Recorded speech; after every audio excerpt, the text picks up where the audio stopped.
നിന്നും സോബറാണ്. എൻ്റെ പേര് പ്രമോദ്. ഹായ്.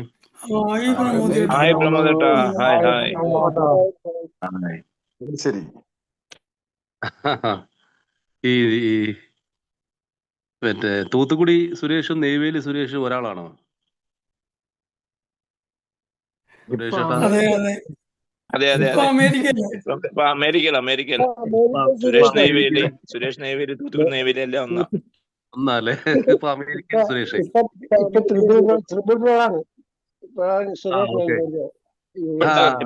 ഇപ്പൊ ഡാലസ് സുരേഷ് ചേട്ടൻ എന്ന് വിളിക്കും. ഡാലസ് സുരേഷ് ചേട്ടൻ. ജ്വാല. നെയ്വേലി സുരേഷ് ചേട്ടനെ ഞാൻ കോഴിക്കോട് വെച്ചിട്ട് അടുത്ത കാലത്താണ് നേരിട്ട് പരിചയപ്പെട്ടത്.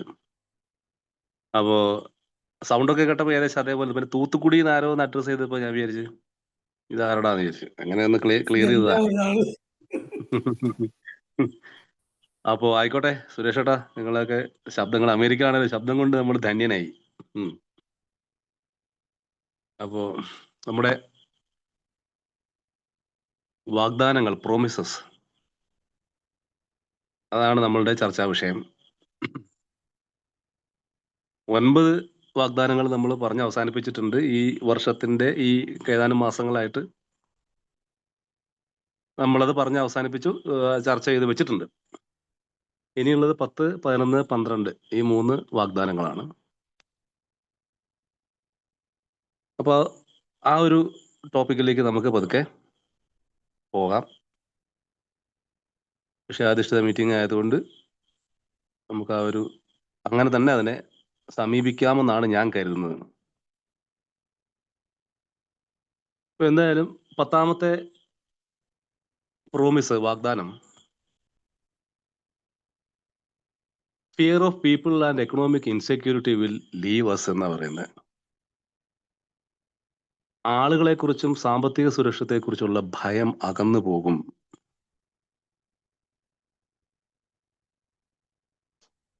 ഇത് ബിഗ് ബുക്കിന്റെ പേജ് 84, ഇംഗ്ലീഷില് 84, മലയാളത്തിലാണെങ്കിൽ 82, തേർഡ് എഡിഷനിലാണെങ്കിൽ 82, ഫോർത്ത് എഡിഷനിൽ ഇവിടെ എനിക്ക് അറിയില്ല. അപ്പൊ 82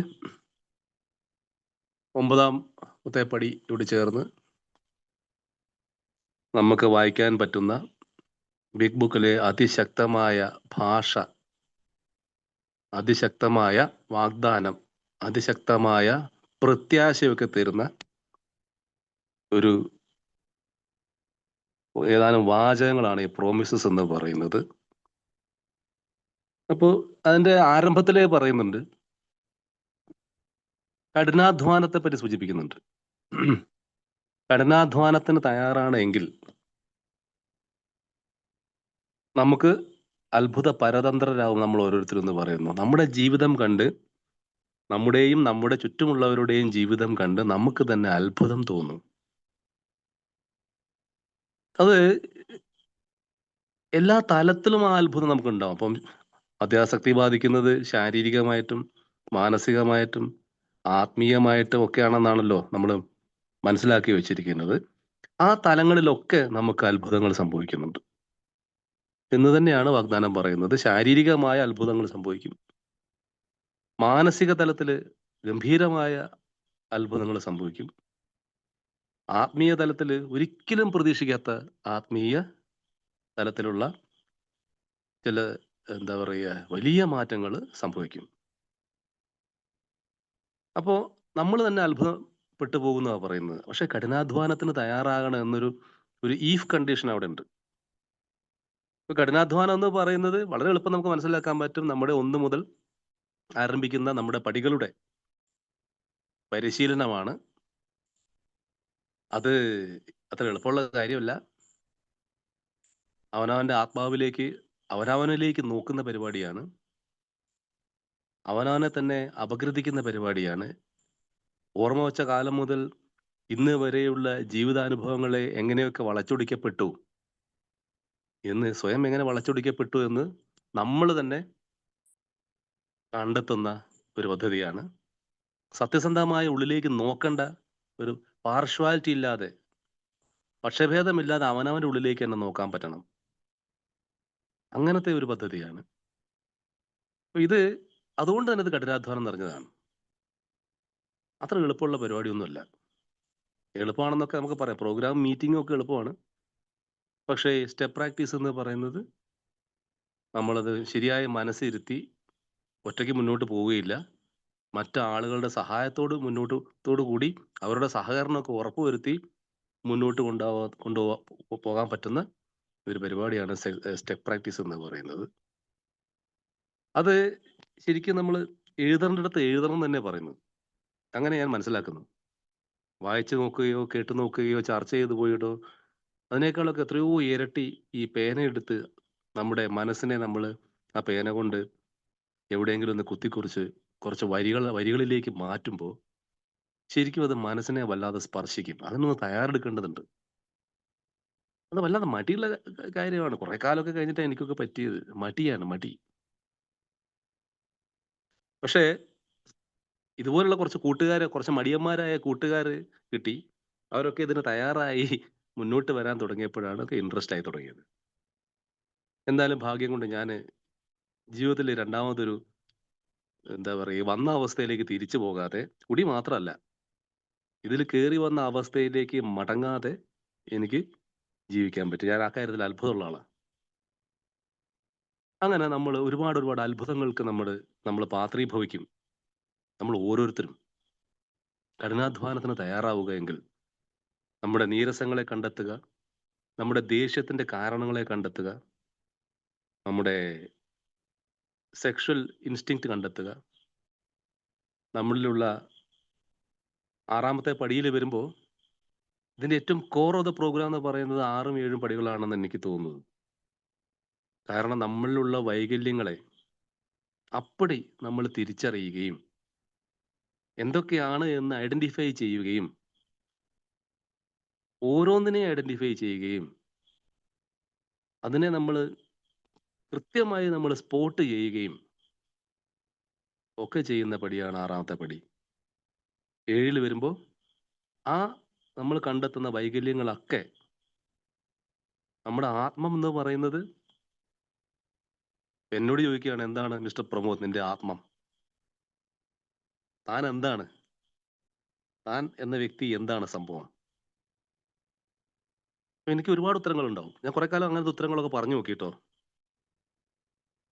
പക്ഷേ ഞാൻ എന്ത് എന്നുള്ളതിനെ പറ്റി പല പ്രത്യേകിച്ച് ഒരുപാട് ആശയങ്ങൾ ഒക്കെ വായിച്ച് മനസ്സിലാക്കുമ്പോൾ ഞാൻ പല പ്രത്യയശാസ്ത്രജ്ഞങ്ങളുടെ പിന്നാലെ പോയി അങ്ങനെ കുറച്ച് ഉത്തരങ്ങൾ പറഞ്ഞു നോക്കി.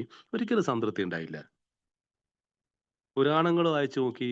പുരാണങ്ങളുടെ എന്തുകൊണ്ടോ എനിക്കും അതിൽ വലിയ പിടുത്തം കിട്ടിയില്ല.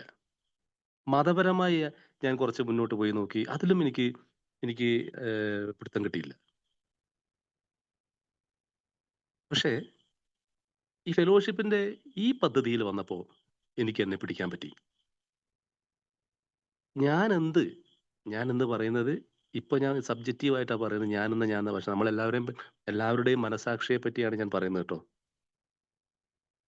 എല്ലാവരുടെയും മനസാക്ഷിയെ കുറിച്ച് കൂടിയാണ് പറയുന്നത്. ഞാൻ എന്ന് പറയുന്നത് എന്റെ അനുഭവത്തിലൂടെ പോകുന്നതുകൊണ്ടാണ്.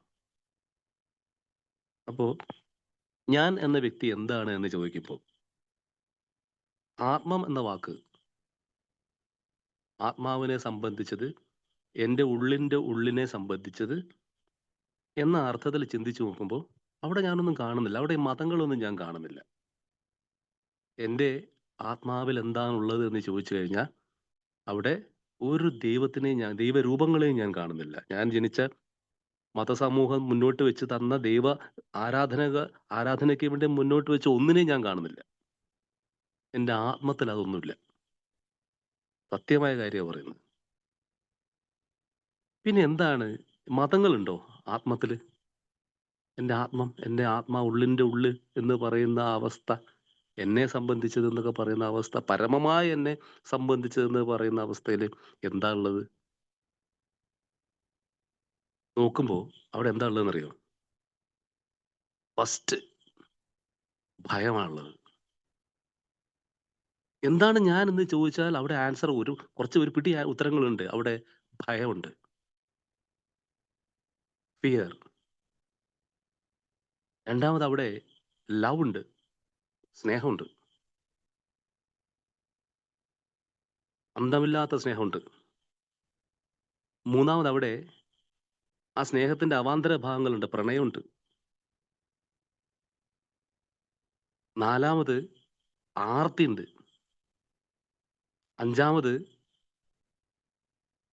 ഏഹ്, അതിനോടനുബന്ധിച്ച് കടന്നു വരാവുന്ന അസൂയകളുണ്ട്. അങ്ങനെ തുടങ്ങി ഒരുപാട് ഇത്തരം കാര്യങ്ങളാണ് ഞാൻ കാണുന്നത് എൻ്റെ ഉള്ളിൻ്റെ ഉള്ളില്. അപ്പോ എന്തായിരിക്കും ആത്മീയത? വലിയൊരു ചോദ്യത്തിനാണ് എനിക്ക് ഉത്തരം തന്നത് 6-ാം പടിയിലെത്തിയപ്പോ. ആത്മീയത എന്ന് പറഞ്ഞാൽ എന്താണ്? ആത്മം. ഞാനും ഞാൻ എന്നോട് എന്നെ സംബന്ധിച്ചത്. അതാണല്ലോ ആത്മീയത. ഓരോ വ്യക്തിയെ സംബന്ധിച്ച് ഈ പറഞ്ഞ സാധനങ്ങൾ മാത്രമേ ഉണ്ടാവുന്നുള്ളൂ. ഉള്ളിൻ്റെ ഉള്ളിൽ എന്താണുള്ളതെന്ന് ചോദിച്ചാൽ അവിടെ ഭയമുണ്ട്. വിശ്വാസം ഉണ്ടോന്ന് ചോദിച്ചാൽ അതങ്ങോട്ട് ഇല്ല താനും. ഫെയ്ത്ത് ഉണ്ടോ? യഥാർത്ഥത്തിൽ ഫെയ്ത്ത് ഉണ്ടോ? ചിലപ്പോൾ അത് ബിലീഫ് ആയിരിക്കും ചിലപ്പോൾ. ഒരു ഏറെക്കുറെയുള്ളൊരു വിശ്വാസം. അല്ലേ? ഒരു ഫെയ്ത്ത്, ഉറച്ച വിശ്വാസം ഉണ്ടോ?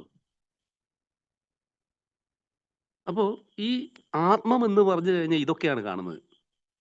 അവിടെ ദൈവത്തിന്റെ ഫോട്ടോസ് ഇല്ല, ക്ഷേത്രങ്ങളില്ല, ആരാധനാലയങ്ങളില്ല, ആഘോഷങ്ങളില്ല, ഒന്നുമില്ല. അവിടെ ആത്മത്തിൽ ഇതൊക്കെയാ കാണുന്നത്. ഇത്തരം സാധനങ്ങളാ. അവിടെ സ്നേഹമുണ്ട് ട്ടോ. എന്നാ ഭയമുണ്ട്, ആർത്തിയുണ്ട്. അപ്പോ ഇങ്ങനെ തുടങ്ങി ഒരുപാട് കാര്യങ്ങളാണ് കാണുന്നത്. അപ്പൊ എന്താണ് ആത്മീയത? ബേസിക് ഇൻസ്റ്റിങ്ക്റ്റ്, ജന്മവാസനകളാണ് എൻ്റെ ആത്മത്തിൽ എനിക്ക് കാണാൻ പറ്റുന്നത്. ജന്മവാസനകള്. ഇത്തരം ജന്മവാസനകള്. ഇതൊക്കെ മനുഷ്യന് വേണ്ടത് തന്നെയാണ്. ജീവിക്കാൻ വളരെ അത്യാവശ്യമായ സംഗതിയാണ്. വളരെ അത്യാവശ്യമായ സംഗതിയാണ്. ഭയമില്ലാതെ ഒന്നും ജീവിക്കാൻ പറ്റില്ല. ഭയമുള്ളത് വേണ്ടത് ആവശ്യമാണ്. ഭയമില്ലെങ്കിൽ നമ്മള് പാർപ്പിടം പോലും ഉണ്ടാക്കൂല. ഭക്ഷണം പോലും കഴിക്കൂല. ഭയം വേണം. എല്ലാം അതതിന്റെ തോതിൽ, അതാതിന്റെ തോതിൽ നമ്മളിൽ വേണം. പക്ഷെ ചില ജന്മവാസനകൾ പരിധി വിട്ടു പോകുന്നു. ചില ജന്മവാസനകൾക്ക് യാതൊരു നിയന്ത്രണവും ഇല്ല. അങ്ങനെ വരുമ്പോ ഞാൻ ബുദ്ധിമുട്ടിലാവുകയാണ്. അങ്ങനെ പരിധി വിട്ടു പോകുന്ന ജന്മവാസനകളുമായിട്ട് ഞാനങ്ങനെ മല്ലിട്ട് പയറ്റുകയാണ്. ഇതിനെയാണ് ഞാൻ ആത്മീയത എന്ന് വിളിക്കാൻ ആഗ്രഹിക്കുന്നത്. Working with basic instincts. Working with ഇൻസ്റ്റിങ്ക്ട്സ്.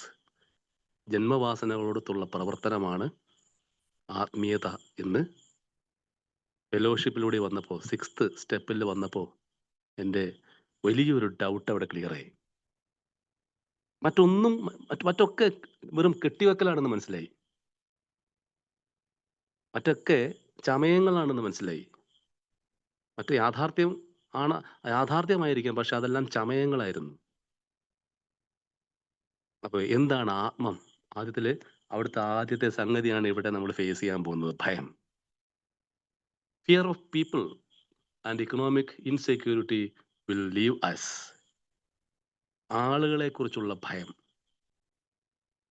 ഇത് ഒരു വല്ലാത്ത സംഗതി. ഒരുപാട് നേരം പറഞ്ഞാലും നമുക്ക് അങ്ങോട്ടും ഇങ്ങോട്ടും പറഞ്ഞുകൊണ്ടിരിക്കാം. ആളുകളെ കുറിച്ചുള്ള ഭയം. അത് അകലുന്നാ പറയുന്നത്. അപ്പൊ ആത്മീയമായി ആളുകളെ കുറിച്ചുള്ള ഭയം അകലുമെന്ന് പറയുമ്പോൾ ആത്മീയമായി നമ്മൾ ബേസിക് ഇൻസ്റ്റിങ്ക്റ്റുമായിട്ട് നമ്മൾ പ്രവർത്തനം ആരംഭിച്ചിരിക്കുന്നു എന്നാണ് അവിടെ പരോക്ഷമായി തരുന്ന സൂചന. നമ്മുടെ ജന്മവാസനകളിൽ ഒന്നായ ഭയവുമായി ആ ഭയത്തെ നിയന്ത്രിക്കാനുള്ള, ഭയത്തെ മാനേജ് ചെയ്യാനുള്ള പ്രവർത്തനങ്ങൾ 7ാമത്തെ പടിയിൽ നമ്മൾ ചെയ്തു തുടങ്ങിയിരിക്കുന്നു. അതിന്റെ റിസൾട്ടാണ് നമുക്ക് ഇവിടെ അനുഭവിക്കാൻ പറ്റുന്നത്. ആളുകളെ കുറിച്ചുള്ള ഭയം ഇല്ലാതാവുന്നു. ഇപ്പോ അതെന്ന് വെച്ചാൽ ഭയങ്കര ധീരത ഉണ്ടാവും എന്നൊന്നും ഇവിടെ അർത്ഥമാക്കുന്നില്ല. അല്ലെങ്കിൽ നല്ല മസിൽ പവർ ഒക്കെ ഉണ്ട്, ഇടിയൊക്കെ നേരിടാൻ നമുക്ക് ആരെയും ഒരു പേടിയില്ല, അങ്ങനെയും ഇവിടെ അർത്ഥമാക്കുന്നില്ല. അസാമാന്യമായ ചങ്കൂറ്റം ഉണ്ടാവും എന്നൊന്നും ഇവിടെ സൂചിപ്പിക്കുന്നില്ല. സത്യത്തിൽ എന്താണ് ഈ ഭയം എന്ന് പറയുന്നത്? ആളുകളെ ഭയം എന്ന് പറയുന്നത് ചിന്തിച്ചു നോക്കിയാൽ മനസ്സിലാവും. എനിക്ക് ഈ എൻ്റെ ജീവിതത്തില്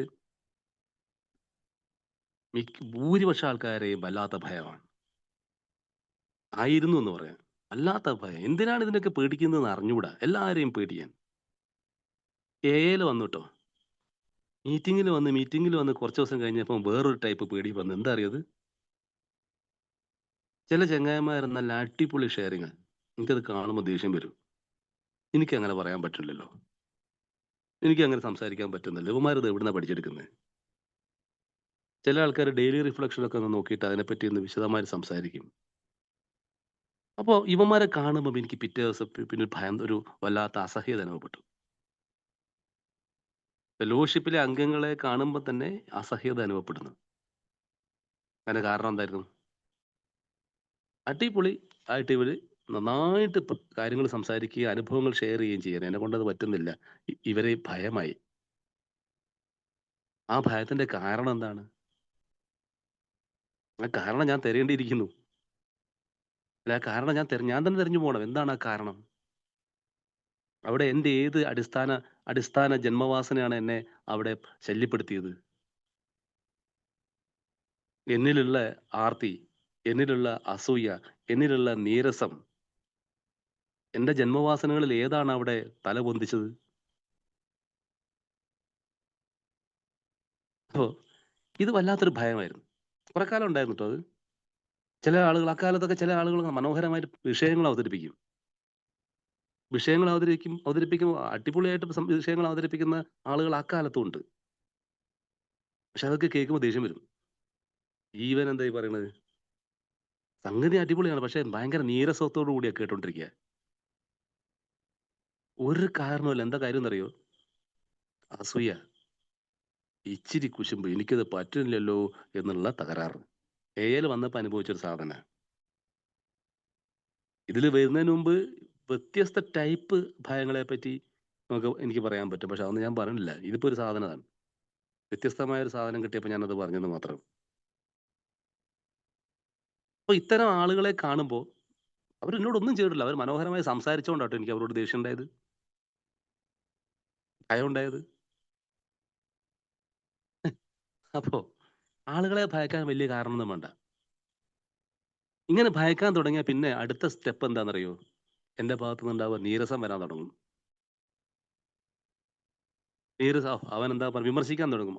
ഇത്രയൊക്കെ നീട്ടി പറയണം, ഒന്നും പറ്റിയില്ലെങ്കിൽ അവന് 3/4 മണിക്കൂർ സമയം കൊടുത്തിട്ട് അവൻ 50 മിനിറ്റ് എടുത്ത് കളഞ്ഞു സംസാരിക്കാൻ. ഒരു കുറ്റവും പറയാൻ പറ്റില്ല, അത് ഞാൻ പറയും. അവൻ നീരസാണ്. അപ്പൊ നീരസത്തിൽ നിന്ന് കടന്ന് ആ നീരസം ഉണ്ടായി കഴിഞ്ഞാൽ അത് വിട്ട് ഗോസിപ്പിലേക്ക് പോകും. അയാളെപ്പറ്റി എവിടെയെങ്കിലും ആ ആളെപ്പറ്റി എന്തെങ്കിലും ഒരു പോയിന്റ്, ഒരു മൈനസ് പോയിന്റ് എവിടെയെങ്കിലും ഒന്ന് പറഞ്ഞു കിട്ടിയാൽ അത് കേൾക്കാൻ ഭയങ്കര താല്പര്യം. അവിടെ കൊണ്ടുപോയി ചെവി കൊടുക്കും. ചെവി കൊടുക്കുക മാത്രമല്ല, അത് ടൈപ്പ് ചെയ്ത് വന്നിട്ട് ഇപ്പുറത്ത് വന്നിട്ട് അത് പറയാനും ഭയങ്കര ഇൻട്രസ്റ്റ് ആണ്.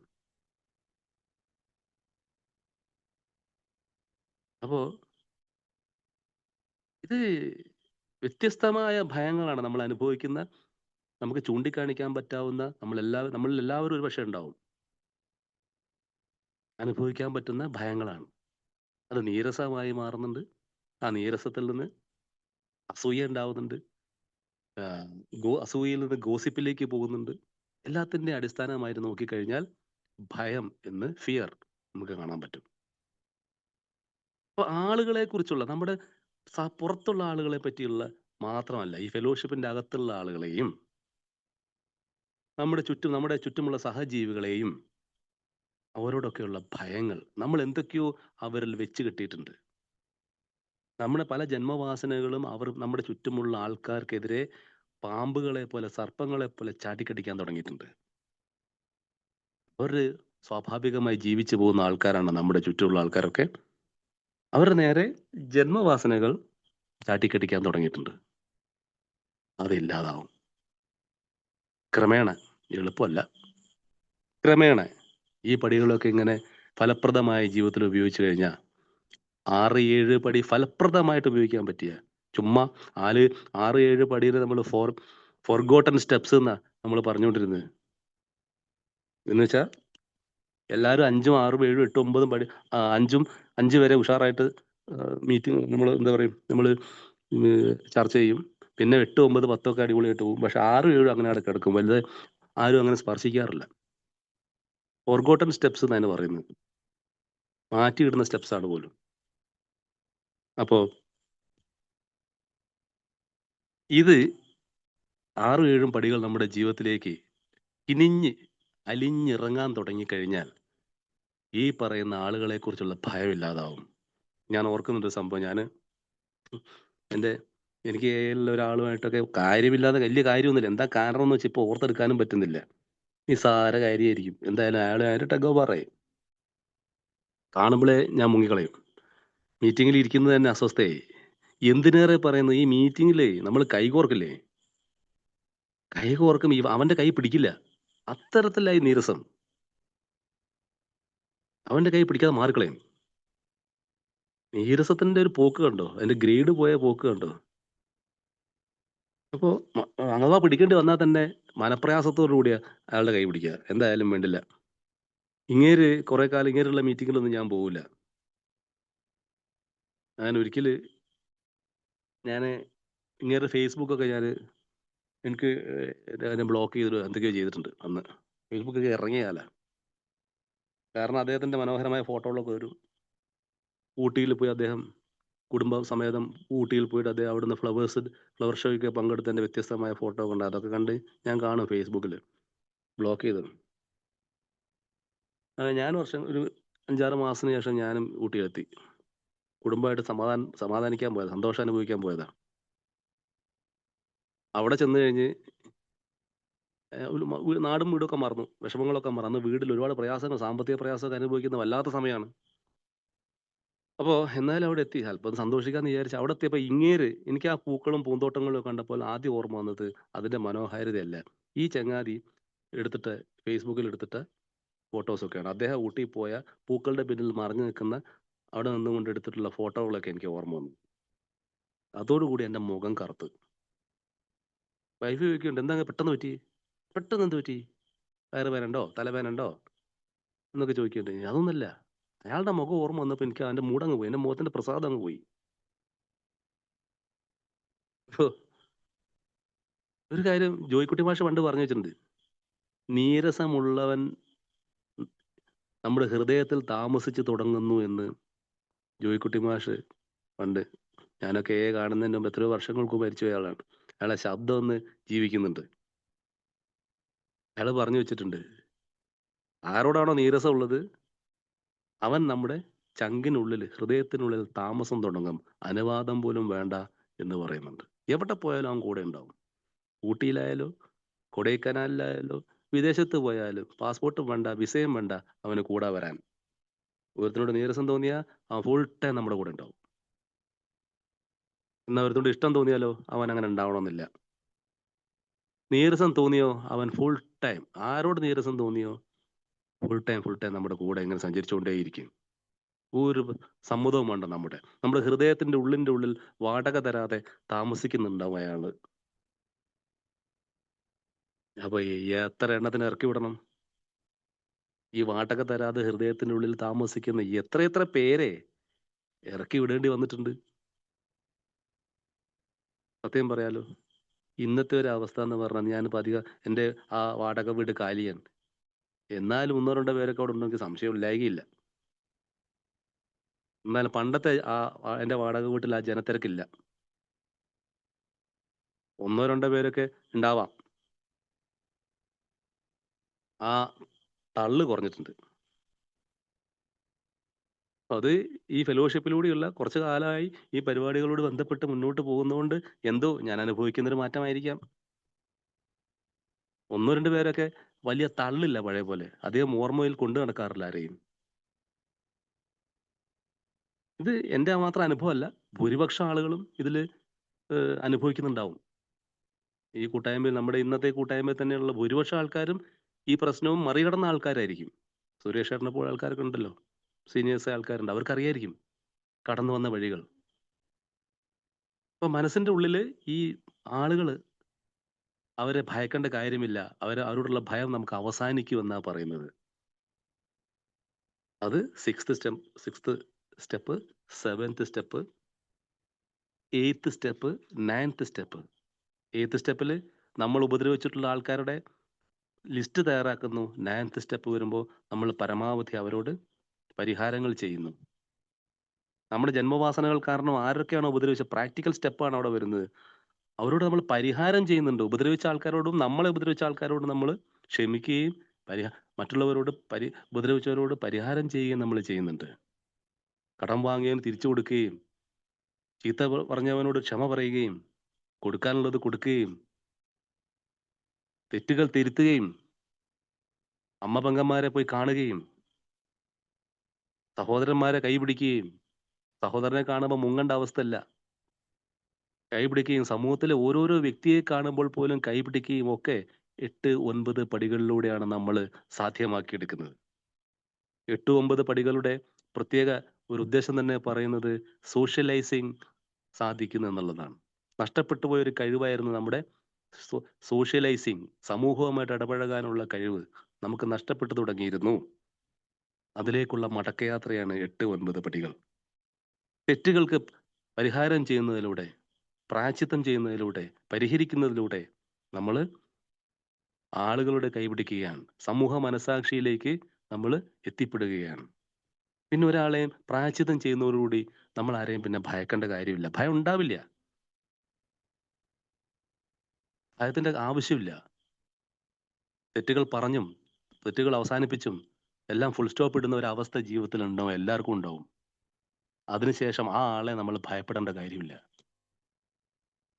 10ാമത്തെ പടി വരുമ്പോൾ പ്രാക്ടിക്കൽ ലൈഫിൽ ഓരോ ദിവസവും നമ്മൾ നേരിടുന്ന പ്രശ്നങ്ങൾ ആ സ്പോട്ടിൽ നമ്മൾ മനസ്സിലാക്കിയെടുക്കും. അപ്പോൾ തന്നെ നമ്മൾ തെറ്റുകൾ തിരുത്തി പോകുന്നുണ്ട്. 10ാമത്തെ പടിയിൽ ജീവിക്കാനുള്ള വലിയൊരു പ്രാക്ടീസാണ് ഈ ശരിക്കും പറഞ്ഞാൽ 6, 7, 6 മുതൽ 10 പടി വരെ വലിയൊരു പ്രാക്ടീസാണ്. പ്രാക്ടിക്കൽ ലൈഫിൽ നമ്മളെ നിലനിർത്തി കൊണ്ടുപോകുന്ന വലിയൊരു ഒരു പദ്ധതിയാണ് 6 മുതൽ 10 വരെ നമുക്ക് കാണാൻ പറ്റുന്നത്. ഇതിന്റെയൊക്കെ ഒരു ടോട്ടാലിറ്റിയാണ് ആളുകളോടുള്ള ഭയം. കമ്മ്യൂണിക്കേഷൻ നന്നാവും. നമ്മുടെ സമൂഹവുമായിട്ടുള്ള ബന്ധം കൈകോർത്ത് പിടിക്കാൻ പറ്റും. ഇതാണ് ഈ വാഗ്ദാനം മുന്നോട്ട് വെക്കുന്ന ആശയം. രണ്ടാമത് ഇതിന്റെ ബാക്കി ഒരു വാചകം സാമ്പത്തിക സുരക്ഷത്തെക്കുറിച്ചുള്ള ഭയം അകലുമെന്ന് പറയുന്നുണ്ട്. ഫിനാൻഷ്യൽ ഇൻസെക്യൂരിറ്റി അകന്നു പോകും. എന്ന് വെച്ചാൽ ഒരുപാട് പണം ഉണ്ടാവും, സമ്പത്ത് കുമിഞ്ഞുകൂടും എന്നൊന്നും പറയുന്നില്ല. അങ്ങനെ ഉണ്ടാവാം, അങ്ങനെ ഉണ്ടാവാതിരിക്കാം. പക്ഷേ ഇവിടെ ഉദ്ദേശിക്കുന്നത് അങ്ങനെയാണ് എന്ന് എനിക്ക് തോന്നുന്നില്ല. ഇത് രണ്ടിനെക്കുറിച്ചുള്ള ആശങ്ക അകന്നു പോകുന്ന പറഞ്ഞ്. സാമ്പത്തിക സുരക്ഷിതത്തെക്കുറിച്ചുള്ള ഭയം അകന്നു പോകും. എന്ന് വെച്ചാൽ ഒരുപാട് പണം ഉണ്ടാവണം എന്നൊരു ഗ്യാരണ്ടിയും തരുന്നില്ല. പക്ഷെ ആശങ്ക വിട്ടുപോകും. ഇപ്പോ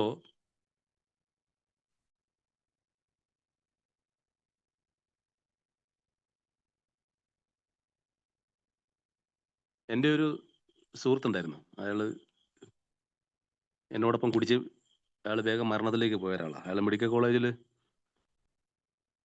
കല്യാണം കഴിച്ചിട്ടില്ല. മെഡിക്കൽ കോളേജിൽ കിടക്കുമ്പോൾ ഞാൻ ഇടയ്ക്ക് പോയി കൂടെ നിൽക്കും. വയറിൽ നീരൊക്കെ വന്ന് വീർത്ത് ബക്കറ്റിലേക്ക് ഈ നീര് ടാപ്പ് ചെയ്യും നേഴ്സസ് വന്ന്. അത് കൊണ്ടുപോയിട്ട് ടോയ്ലറ്റിലേക്ക് മറയ്ക്കലാണ് എൻ്റെ പണി. ദുർഗന്ധമാണ്. ഒരു ബക്കറ്റ് സാധനം ഉണ്ടാവും, അത് കൊണ്ടുപോയിട്ട് ഈ ക്ലോസറ്റിലേക്ക് മറയ്ക്കണം.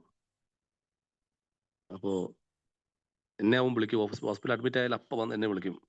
അയാൾ ഒരു കോൺട്രാക്ടറാണ്, ഞാനൊരു PWD എംപ്ലോയി ആയിരുന്നു. അപ്പോൾ ആ ബന്ധമുണ്ട്. എന്നെ വലിയ വ്യത്യാസമൊന്നുമില്ല. 40 വയസ്സുകളിലേക്ക് അന്ന് 2013 മരിച്ചുപോയി. ഇദ്ദേഹം ഞാനാണ് ഏറ്റവും മത്സരിച്ച് കുടിച്ച് നടന്ന് അടിപൊളിയായി നടന്ന അന്നത്തെ ഒരു ഫ്രണ്ട്ഷിപ്പാണ്. അപ്പോൾ അദ്ദേഹം വലിയ ഒരു സാമ്പത്തിക സുരക്ഷിതത്വമുള്ള ഒരാളായിരുന്നു. കിടക്കായിരുന്നു. ഫ്ലാറ്റുകളും വീടുകളും പറമ്പുകളും കോഴിക്കോട് നഗരത്തിൽ ഇപ്പോഴും ഉണ്ട്. കോടിക്കണക്കിന് രൂപ അദ്ദേഹത്തിന്റെ പേരിൽ. ഞാൻ അതിലൊക്കെ പാസ് ചെയ്യുമ്പോൾ ഇങ്ങനെ നോക്കും. അതൊക്കെ ഫ്ലാറ്റുകളുണ്ട്. കല്യാണം കഴിച്ചിട്ടില്ല. ഈ മദ്യപാനം വർഷം ആരും പെണ്ണ് കൊടുക്കുന്നില്ല. പേര് കേട്ട കുടിയനായിരുന്നു. അങ്ങനെ മെഡിക്കൽ കോളേജിലെ ലിവർ പപ്പടം പോലെ പൊള്ളിയെന്ന് ഡോക്ടർ പറഞ്ഞു. പരമാവധി 6 മാസം കിട്ടുള്ളൂ എന്ന് പറഞ്ഞു. ആ അവസ്ഥയിൽ അയാൾ കിടക്കുകയാണ്. കിടക്കുമ്പോൾ ഞാൻ ഒരു ദിവസം ഇങ്ങനെ ഉറങ്ങുകയാണ്. ഞാൻ ചെല്ലുമ്പോൾ കിടക്കുമ്പോൾ അയാളുടെ പോക്കറ്റിൽ നിന്ന് ഒരു പേപ്പർ ഇങ്ങനെ തള്ളി നിൽക്കുന്നുണ്ട്. ഞാൻ ആ പേപ്പർ പോക്കറ്റിൽ നിന്ന് എടുത്ത് നോക്കി എന്താണെന്ന്. അപ്പോൾ ആ പേപ്പറിൽ അയാൾ എഴുതി വെച്ചിട്ടുണ്ട്, ഞാൻ മരിച്ചാൽ ഈ കിടക്കയിൽ ഞാൻ മരിച്ചാൽ വിളിക്കേണ്ട നമ്പർ: 1 അയാളുടെ ചേട്ടന്റെ പേര്, phone number. 2 Pramod PWD Kozhikode, phone number. അയാൾ എഴുതി വെച്ചാണ്, സ്വന്തം പോക്കൽ എഴുതി വെച്ചാ. മാനസികാവസ്ഥ. അപ്പൊ ഞാൻ അനുഭവിക്കുന്ന മാനസികാവസ്ഥ എനിക്ക് വാക്കുകളിലൂടെ പറഞ്ഞ് അനുഭവിക്കാൻ പറ്റൂല. ഞാൻ പിന്നെ ഇടയ്ക്കിടയ്ക്ക് അവിടെ വന്ന് നിൽക്കും. ഡ്യൂട്ടി സമയമൊക്കെ നോക്കി ഇടയ്ക്കിടയ്ക്ക് വന്ന് നിൽക്കും അവന്റെ കൂടെ. അങ്ങനെ ഒരു സംഭാഷണം എന്നോട് അദ്ദേഹം പറഞ്ഞു തന്ന ഒരു സംഭാഷണം. അതാ ഞാൻ ഇന്നും ഓർത്തിരിക്കും ആ സംഭാഷണം. അദ്ദേഹം എന്നോട് പറഞ്ഞത്, "നിങ്ങൾക്കൊരു കാര്യം കേൾക്കണോ?" എന്നോട് പറഞ്ഞാണ്, "ഞാൻ ശരിക്കും ഭാഗ്യവാനാണ്. എനിക്ക് 20 കോടി രൂപയുടെ ആസ്തിയുണ്ട്." ഇല്ലേ, ശരിക്കും ഞാൻ ഭാഗ്യവാനല്ലേ? കരള് പോയി, പാൻക്രിയാസ് പോയി, കട്ടിലില് വയറ് വീർത്ത് കിടക്കുന്ന ഒരു മനുഷ്യനാണ് എന്നോട് അങ്ങനെ ചോദിച്ചത്. 20 കോടിയുടെ ആസ്തിയുണ്ട്, ഞാൻ ഭാഗ്യവാനല്ലേ എന്ന്. എന്തുത്തരാണ് പറയേണ്ടതെന്ന് എനിക്ക് അന്നും ഓർമ്മയില്ല, ഇല്ലേ, കാര്യമായിട്ട് അറിയില്ല. പക്ഷെ എന്നെ വല്ലാതെ സ്പർശിച്ചു ആ സാധനം. ആ പണം എടുത്ത് ആ പണത്തിൽ നിന്നൊരു 375 രൂപ ചെലവാക്കിയിട്ട് ഒരു LFT എടുക്കാൻ എനിക്ക് ആരോഗ്യക്കുഴപ്പമുണ്ടായപ്പോൾ ഒരു വർഷം മുമ്പ് ഉണ്ടപ്പോ ഞാൻ അവനെയും കൂട്ടി ആണ് ഞാൻ പോയിക്കൊണ്ടിരിക്കുന്നത് ലാബിലൊക്കെ. കോഴിക്കോട് ഒരു അശ്വിനി ലാബ് ഉണ്ട്. അശ്വിനി ലാബിൽ പോയി ടെസ്റ്റ് ചെയ്യും. LFT ടെസ്റ്റ് ചെയ്യാൻ ഇടയ്ക്കിടയ്ക്ക് പോവും. അപ്പൊ ഞാൻ ചോദിക്കുക, എടാ നീയും ഒന്ന് ടെസ്റ്റ് ചെയ്യ്, എന്റെ കാര്യം പോക്കാണ്, ഇങ്ങനെ വന്നാൽ നമ്മൾ രണ്ടാളും പെടും, നോക്ക്. അപ്പൊ അവൻ ചോദിക്കും LFTക്ക് എന്താ വില എന്ന് ചോദിക്കും. അപ്പൊ ഞാൻ പറയും 375 രൂപയാ. ഓ, അതിനൊരു പൈന്റ് കിട്ടും, അല്ല ഒരു 500 MH കിട്ടും, നിങ്ങൾക്ക് കുറെ പണിയുണ്ടോ എന്ന് ചോദിക്കും. ഞാൻ എന്തായാലും മെഡിക്കൽ കോളേജിലെ ഈ ഡോക്ടേഴ്സിന്റെ സഹായത്തോടു കൂടി ആ സ്റ്റേജ് മറികടന്നു. പക്ഷെ അങ്ങേര് അതിൻ്റെ അകത്ത് ഒരു 375 രൂപ എടുത്തിട്ട് സ്വന്തം ലിവർ എങ്ങോട്ടാ പോകണമെന്ന് കണ്ടെത്താനുള്ള മനസ്സുണ്ടായില്ല പാവത്തിന്. ഒറ്റ കാര്യമേ ഞാൻ ഈ സംഭവം കൊണ്ട് പറയാൻ ഉദ്ദേശിക്കുന്നുള്ളൂ. 20 കോടി രൂപ ആസ്തിയുണ്ട്. ഭാഗ്യവാനാണെന്ന് അദ്ദേഹം സ്വയം മനസ്സിലാക്കുന്നുണ്ട്. ശരിയായിരിക്കാം. ആള് ജീവിച്ചിരിപ്പില്ല. അതിൻ്റെ അകത്തുനിന്ന് ഒരു 375 രൂപ എടുത്തിട്ടോ ഒരു 500 രൂപ എടുത്തിട്ടോ സ്വന്തം തടി എങ്ങനെയുണ്ട്, ആരോഗ്യം എങ്ങനെയെന്ന് ഉണ്ട് എന്ന് നോക്കാനുള്ള മനസ്സില്ലെങ്കിൽ എന്ത് ചെയ്യാൻ പറ്റും? പണം എത്രയുണ്ട് എന്നുള്ളതല്ല പ്രശ്നം. എന്താണ് അതിനോട് നമ്മുടെ ആഭിമുഖ്യം? നമ്മൾ അതെങ്ങനെ കൈകാര്യം ചെയ്യുന്നു എന്നുള്ളതാണ് നമ്മൾ ആലോചിക്കുന്ന വിഷയം. സിനിമാ നടന്മാരുണ്ടല്ലോ, കോടീശ്വരന്മാരുണ്ടല്ലോ, ചാലക്കുടിക്കാരുണ്ടല്ലോ, ചാലക്കുടിക്കാരൻ ചെങ്ങാതി ഉണ്ടല്ലോ. അയാളെ ജീവിതം അടുത്ത് പരിശോധിച്ചാൽ മനസ്സിലാവും. അപ്പൊ ഓരോരുത്തർക്കും പണമുണ്ട്, പക്ഷെ അതിനോടുള്ള ആറ്റിറ്റ്യൂഡ് വേറെയാണ്. അതെങ്ങനെ കൈകാര്യം ചെയ്യണം, ജീവിതത്തിൽ അത് ഫലപ്രദമായി അവനവനെ ഫലപ്രദമായി എങ്ങനെ കൈകാര്യം ചെയ്യണമെന്ന് പലരും മനസ്സിലാക്കുന്നില്ല. അക്കൂട്ടത്തിൽ നമുക്കും അത് മനസ്സിലായിട്ടുണ്ടാവില്ല. അപ്പൊ ഫിനാൻഷ്യൽ ഇൻസെക്യൂർ, എനിക്ക് പണമില്ലല്ലോ, അല്ലെങ്കിൽ എന്നെ സാമ്പത്തിക ബുദ്ധിമുട്ട് എനിക്കുണ്ടല്ലോ എന്നുള്ള ആശങ്ക അകലും എന്ന് പറഞ്ഞു കഴിഞ്ഞാൽ നമ്മുടെ ഫിനാൻഷ്യൽ മാനേജ്മെന്റ് സെറ്റ് ആവാൻ തുടങ്ങുകയാണ് എന്നാണ് സൂചിപ്പിക്കുന്നത്. കൃത്യമായ വരവറിഞ്ഞ് ചെലവാക്കുവാനും, കൃത്യമായ അക്കൗണ്ട് ചെയ്യുവാനും, വരവിനനുസരിച്ച് ചെലവാക്കുവാനും, ആവശ്യവും അത്യാവശ്യവും മനസ്സിലാക്കി അത്യാവശ്യങ്ങൾ നിറവേറ്റി കൊണ്ടുപോകാനും, കുടുംബത്തെ മനോഹരമായിട്ട് നയിക്കുവാനും, ലക്ഷ്യപ്രാപ്തിയിലേക്ക് നയിക്കുവാനും ഒക്കെ കഴിയുന്ന ഒരവസ്ഥ നമുക്കുണ്ടാവും.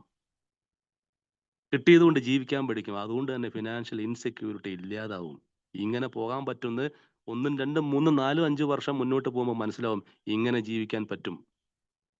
10,000ങ്ങളും ലക്ഷങ്ങളും കയ്യിലുണ്ടായ കാലത്ത് ഇല്ലാത്ത സന്തോഷം ഇപ്പൊ ഉണ്ട്. ആ പണം കൊണ്ട് ജീവിതത്തിൽ ഒരു പ്രയോജനം ഉണ്ടായില്ല. 20 കോടിക്കാരന്റെ അവസ്ഥ കണ്ടില്ലേ? 100 കോടി ഉള്ള കോടിക്കണക്കിന് രൂപയുള്ള സിനിമാ നടന്മാരൊക്കെ പലരും ഇപ്പൊ മണ്ണിനടിയിലാണ്. അപ്പൊ പണമുണ്ട് എന്നുള്ളതല്ല, ആ പണത്തെ എങ്ങനെ ഫലപ്രദമായി, ചില്ലറ പൈസയാണെങ്കിൽ, നിസ്സാര വരുമാനമാണെങ്കിൽ പോലും ആ നിസ്സാര വരുമാനത്തെ ഫലപ്രദമായി നമുക്ക് ഉപയോഗിക്കാനുള്ള ഒരു സാധ്യത, ഒരു കഴിവ് നമ്മളിലേക്ക് കടന്നു വരും. അതാണ് ഈ പ്രോമിസ് കൊണ്ട് ഉദ്ദേശിക്കുന്നത്. ഇനി അടുത്തതിലേക്ക് പോകാം. അടുത്തത് വല്ലാത്ത സാധനമാണ്. പ്രോമിസ് 11 ഒരു വല്ലാത്ത ലെവലിലേക്ക് പോകുന്ന ഒരു സാധനമാണ്. അത് നമുക്കൊന്ന് അതിൽ പോയി നോക്കാം. We will intuitively know how to handle situations which used to baffle us എന്നാ പറയുന്നത്. നമ്മളെ അന്ധാളിപ്പിക്കുന്ന സാഹചര്യങ്ങൾ എങ്ങനെ കൈകാര്യം ചെയ്യണമെന്ന് ഒരു ഉൾവിളി കൊണ്ടെന്ന പോലെ നാം അറിയുന്നു. ഒന്നുകൂടി വായിക്കാം. നമ്മളെ അന്ധാളിപ്പിക്കുന്ന സാഹചര്യങ്ങൾ എങ്ങനെ കൈകാര്യം ചെയ്യണമെന്ന് ഒരു ഉൾവിളി കൊണ്ടെന്ന പോലെ നാം അറിയുന്നു. എങ്ങനെയാണ് അന്ധാളിപ്പിക്കുന്ന സാഹചര്യങ്ങൾ ഹാൻഡിൽ ചെയ്യാൻ പറ്റുക? വല്ലാത്തൊരു ഹൈ പവർ വാഗ്ദാനമാണ് അല്ലേ? ഇത്രയും വലിയ ഉറപ്പ് ആർക്ക് തരാൻ പറ്റും എന്നാ പറയുന്നത്? ഇത് എഴുതുമ്പോൾ ഈ ബിൽബിൽസന്റെ പ്രായം എത്ര അറിയോ? കേവലം 4 വർഷത്തിൽ താഴെയാണ്. 939 ഈ ബിഗ് ബുക്ക് അയാൾ എഴുതുന്നത്. 935 അദ്ദേഹം വരുന്നത്. ഏകദേശം 4 വർഷം മാത്രം സോബറൈറ്റി ഉള്ളപ്പോഴാണ് ഈ വാചകം അദ്ദേഹം ഇതിനകത്ത് കുത്തിക്കുറിച്ചത്. അയാള് 4 വർഷം സോബറൈറ്റി ഉള്ള അയാള് ഇത് കുത്തിക്കുറിച്ച് വെച്ച സാധനം 15 വർഷം പൂർത്തിയായ 25 വർഷം പൂർത്തിയായ ആൾക്കാര് ഇരുന്ന് തപ്പുകയാണ്. എന്താണ് ഈ പറഞ്ഞു വെച്ചതെന്ന്. ഇപ്പോഴും എന്നെ പോലുള്ള 15 വർഷക്കാര് അല്ലേ, ഞാനൊക്കെ ഇരുന്ന് തപ്പുകയാണ് എന്തെന്നാണ് ഇദ്ദേഹം ഇത് പറഞ്ഞു വെച്ചതെന്ന്. അതിന്റെ അർത്ഥതലങ്ങളിലേക്കും അതിന്റെ ആശയങ്ങളിലേക്കും പോകാൻ പരിശ്രമിച്ചുകൊണ്ട് നിൽക്കുക എപ്പോഴും.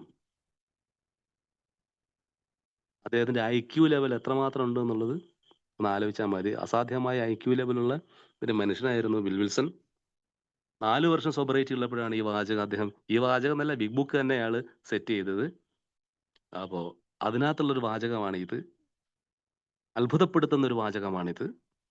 ഇന്നും ത്രസിപ്പിക്കുന്ന, ആവേശം തരുന്ന ഒരു ജീവിക്കാൻ പ്രചോദനം തരുന്ന ഒരു വാചകമാണ് ഇത്. അതിന്റെ അർത്ഥം ഒന്ന് മനസ്സിലാക്കി നമുക്ക് മുന്നോട്ട് പോകാം. അപ്പൊ ഇൻറ്റ്യൂട്ടീവ് എന്ന് ഉൾവിളി കൊണ്ടെന്ന പോലെ എന്ന വാക്കിന്റെ അർത്ഥം ഒന്ന് മനസ്സിലാക്കാൻ ശ്രമിക്കാം. ഇൻറ്റ്യൂട്ടീവ്, ഉൾവിളി എന്ന് വേണമെങ്കിൽ അതിനെ മലയാളത്തിൽ നമുക്ക് തർജ്ജമ ചെയ്യാൻ പറ്റും, ഇൻറ്റ്യൂട്ടീവ് എന്ന വാക്കിനെ. അപ്പോ അതിനെപ്പറ്റി ഞാൻ തുടക്കകാലത്തൊക്കെ ഒന്ന് തെറ്റിദ്ധരിച്ചു പോയിട്ടുണ്ട് കേട്ടോ. ഞാൻ വിചാരിച്ച് എന്താണെന്നറിയോ, ഈ സംഭവിക്കാൻ പോകുന്ന കാര്യങ്ങളെയൊക്കെ മുൻകൂട്ടി കാണാൻ കഴിയുന്ന ഒരു ത്രികാലജ്ഞാനി പോലെ, അല്ലെ, ESP, എക്സ്ട്രാ സെൻസറി പെർസ്പെക്റ്റീവ് എന്നൊക്കെ കേട്ടില്ലേ? മുൻകൂട്ടി കാര്യങ്ങളൊക്കെ പ്രവചിക്കാൻ പറ്റിയ, അല്ല, മുൻകൂട്ടി കാണുന്ന ഒരാളെ പോലെയൊക്കെ നമ്മളായി മാറും അല്ലേ? അങ്ങനെയൊക്കെ ഞാൻ അങ്ങനെ ആവോ? അങ്ങനെ ആയിരിക്കും ഉദ്ദേശിച്ചത് ഇദ്ദേഹം? ഇനി അങ്ങനെ ആരെങ്കിലും ഉണ്ടോ? ഞാൻ ഓരോരുത്തരെ എങ്ങനെ ചോദിക്കും, ആ കാര്യം എന്താവും, ഈ കാര്യം എന്താവും, അങ്ങനെ എന്താവും, മറ്റേ കാര്യം എന്താവും ചോദിക്കും. ഒരിക്കല് എന്തോ ഒരു കാര്യം ഞാൻ നമ്മളൊരു പഴമക്കാരനായ